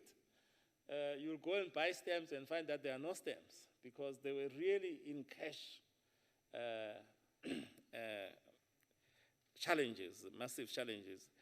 Earlier this year, as you remember, government allocated 600 million to stop the bleeding, so that we can make sure that the operation comes back again. So if you go to post office now, most of them, they're operational, they are functioning. So we have put the revenue, the tightening in the expenditure, and it's closely monitored by us and the National Treasury because we've given them the guarantee. The banks have given the guarantee 2.7 plus another billion, so it's about 3.7. So they've got access to cash now so that they can continue with their business. So we don't expect that there will be more and more closures. But sometimes it depends on the landlord. If the landlord say, I don't want you anymore, particularly those in the malls, there's nothing you can do, you have to close. But what we do, like we done in some suburbs in Joburg, we move them to another place in the same suburb so that people could continue to get a service. Thank you very much. Thank you very much, Honorable Minister. We move to the last question, question 216, asked by the Honorable Member Prince. Thank you, Honorable Chairperson. There are several measures we're doing to ensure that there's universal rollout of broadband. Maybe just on the policy front, in 2012, we passed the National Development Plan, which is our Vision 2020, and it's got extensive sections on what should we do to roll out the broadband. It was complemented the following year by South Africa Connect, which we're implementing now, which is a broadband policy. And we've just passed the National Integrated ICT Policy now. But what are we doing as government? You know that in the MTSF, we've got this plan to roll out in the 8 districts. That process is with CETA now because we advised let's go the tender route. I'm not sure whether CETA is succeeding with the tender route, but we're waiting for them until they finalize that process. But the money we're tendering, it was just for 8 districts. There are other 34 districts which we have got the plan, but we don't have the funding. We're working with National Treasury under the guidance of Deputy President to look for alternative funding, including the private equity, because it is very critical that we roll out the infrastructure to everybody. So that's what we're doing as government, but also we've got the Universal Service Obligation, the USASA. USASA started in Singa in KwaZulu-Natal, and they went to Emalahleni in Eastern Cape. They went to some district in Free State, in Northern Cape, and then went to Northwest. Last year they were in Mutale, in Limpopo, and Garsibande in Mpumalanga. This year they are back in OR Tambo because of the difficulties they are facing there. So the small amount we are getting from the USAF fund, we are using it also to upgrade the networks, these private networks, the Cell C, Vodacoms, and MTNs, those who went to tender, so that their network will be at internet level, at least 3G level, if not LTE level. But we are also rolling out the free Wi-Fi, particularly the metros are doing a lot of work. We are also assisting them as a department with some grants to roll out this free Wi-Fi as a method of access even for those who are poor. We are also, the private sector is investing quite significantly. If I can just double check, the LTE coverage the 3G coverage is at 98.6%, and the LTE is at 58% of the population. So those are some of the things. The metros themselves, or the towns, particularly the metros, they are running what is called metro fiber on top of the Wi-Fi system they are putting. And currently that metro fiber, they've just recently come to about over 3,000 kilometers of fiber by metros. So, yeah, 3,471 kilometers. So, but even the private companies, they are also doing the fiber to home. So the coverage is improving. There's no doubt, but as government, we are trying to make sure that we try and connect all government offices. The most difficult one, Chairperson, is going to be the schools and clinics, followed by clinics. Because schools, most of them, there are many. It's the majority of the offices we have to connect. But they are not like the police stations or post offices, which are in the town, even if it's a small town, where there's infrastructure. Some of the schools, they are just in the village, where there's nothing. So we are trying to use different technologies instead of using one technology. Where appropriate, we'll use satellite. We'll use these microwaves if necessary. But we'll use whatever technology which will make sure that we can deploy the connectivity to government offices as soon as possible. Thank you very much. Thank you, Honorable Minister. Honorable Prince, do you have a follow-up question? Thank you very much, Honorable House Chair. I'm satisfied with the answer. I don't have any follow-ups. Thank you. Thank you very much. In the absence of follow-up questions, let me take this opportunity and say to the Honorable Minister, thank you very much for a detailed response of questions.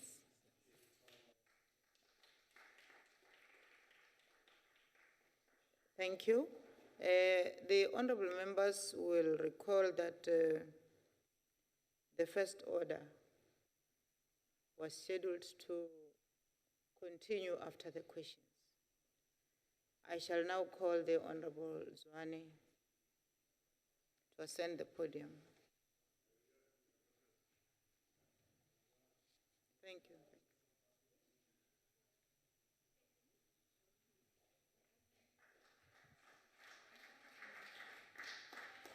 Thank you, Chairperson.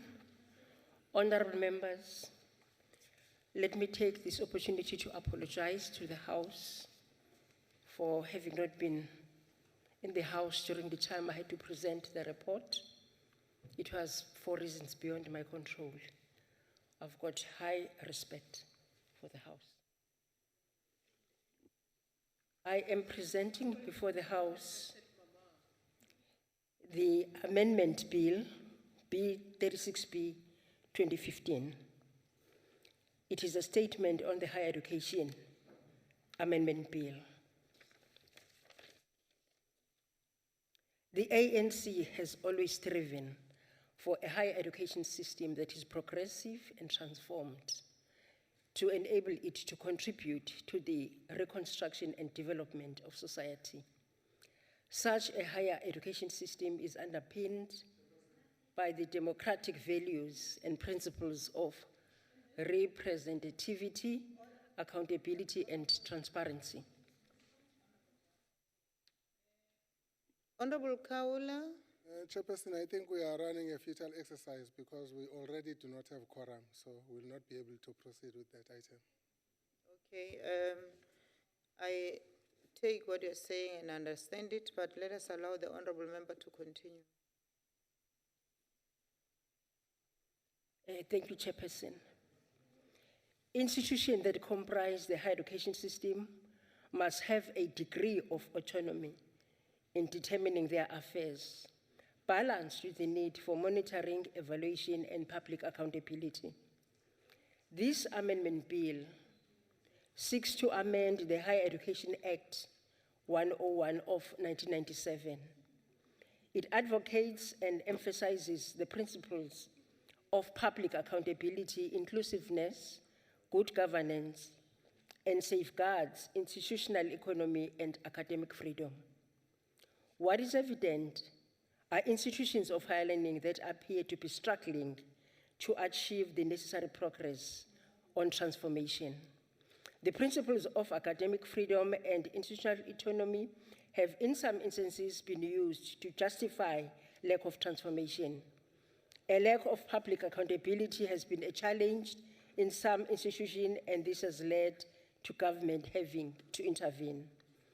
This amendment bill addresses these challenges as well as current challenges that confront institutions of higher education. The amendment bill amends and provides for the determination of transformation goals for public higher education system and the oversight mechanisms to accomplish this. It provides for the development of articulation and recognition of prior learning frameworks, the conversion of public higher education institutions, and the issuing of ministerial directives. It indemnifies an independent assessor and also outlines the procedures on the indemnification and termination of the term of office of an administrator. Different categories in clause 16 was in fact not ambiguous, as the measures to assess what is deemed reasonable grounds originates from the Promotion of Administrative Justice Act. Clarification was also sought on the difference between higher education college and a university college, as well as which universities could be clustered and grouped together according to the amendment bill. In addition, the committee clarified itself on the impact of transformation on institutional economy and the distinction between accountability and institutional autonomy. Concerns were also raised on the silence of the amendment bill on the technical, vocational education and training, that is TVET colleges, which are critical components of the post-school education and training sector. The establishment of bogus institutions was deliberated as an issue of significance. Concerns were raised that the department should be regulating the certification and issuing of qualifications to prevent situations where bogus institutions are issuing worthless qualifications. The department was asked to provide progress in this regard. A further concern was raised on private institutions offering courses that are not certified by the South African Qualifications Authority. Language transformation also was raised in the deliberations, as the language policy at some universities is not diversified to accommodate the diversity and demographics of the nation. Clarification on the amendment bill's approach to the language policy of institution of higher learning was established. The public participation process was in the form of submissions from public, and the public submissions were opened for a period of 2 weeks. Advertisements were published on the website of Parliament and other social media platforms of Parliament. One submission was made on the amendment bill, and that was from the AfriForum. The concern raised by the AfriForum had already been taken care of in the draft amendment bill. And those sections of it that were not adequately covered would be covered in the regulatory framework and the policy framework. The amendment bill was agreed to by the majority of the members, with the exception of the Democratic Alliance opposing it and the Inkatha Freedom Party abstaining from voting. Therefore, the Select Committee on Education and Recreation supports the Higher Education Amendment Bill B36B 2015. Thank you, Chairperson. I thank you, Honorable Member Zwane. In accordance with Rule 63, I shall first allow political parties to make their declarations of vote, if they so wish. The Honorable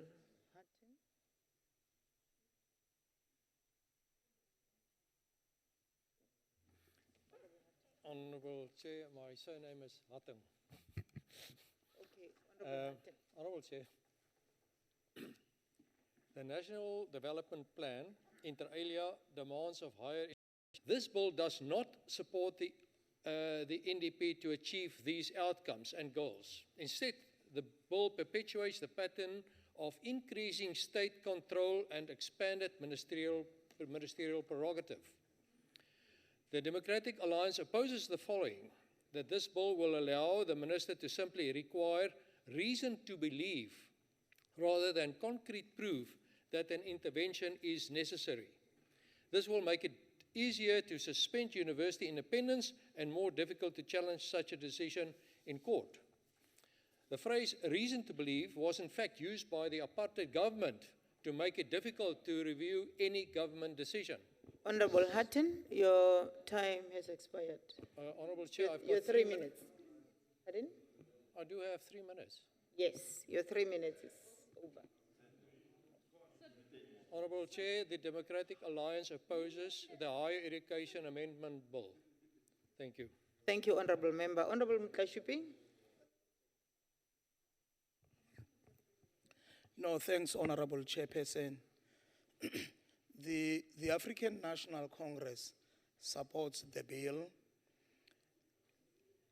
This was said by our forefathers in 1955, when they said the doors of learning and culture shall be open. We are now providing education for the poor in this country. We then want to acknowledge the fact that there's a noble call from students. That is the ANC we support, but anarchy we don't support. Torture of buildings, torture of libraries and other equipments that are meant for education, we don't support. This is a clarion call that was made in 1955 by our forefathers. and we still carry the candle to make sure that all South African citizens, irrespective of color, receive the same type of education.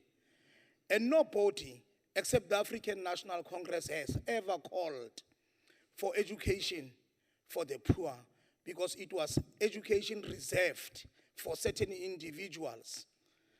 And it was never, even the Democratic Alliance as it was in its form in the past, they never called. Thank you very much, Honorable Mutlashuki. Thank you very much. Thank you. The Honorable Member Kaula. Thanks, Honorable Chairperson. At the height of violence in the 1980s, violence which also affected education, you'll recall that when others were calling for liberation now, education later, some of them banning schools, some of them blocking students from going to schools, the IFP motto was education for liberation. And therefore, education is very much next to the heart of the IFP, and it's one of the sacrosanct ideals that the IFP respects a lot. And therefore, we always maintain and ensure that whenever it's issues pertaining to education, we want to be as progressive as we can be. I don't want to say at the committee level, the IFP abstained because we wanted clarity in respect of the issue of the intervention of the minister. But that was clarified that intervention has got processes and steps, and it does not mean eroding academic freedom, because we value that. We wouldn't like the minister to politicize education through interventions. And therefore, Honorable Chairperson, the IFP will support this bill, but we do want to state and again stress that intervention should not amount to erosion of academic freedom. Universities should be given a space to operate in the way that academics operate and not be politicized. Thank you, Chairperson. Thank you very much, Honorable Kaula. Honorable members, the vote is to be taken. I'm going to ask the members to one, according to rule,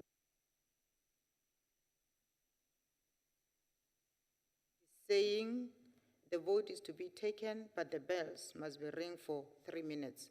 So we're gonna go out for 3 minutes according to, we have to follow the procedures, honorable members, so that those who went to the loo, then after 3 minutes, they will be back, and then we continue with the vote. Thank you.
Order, honorable members.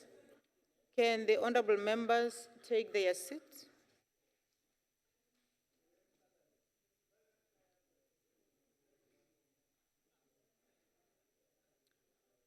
Thank you very much, honorable members. Honorable members, in accordance with Rule 61, subsection 2, the decision on the quorum will postpone. So I'm going to request the honorable members to remain standing up until the procession has left the House.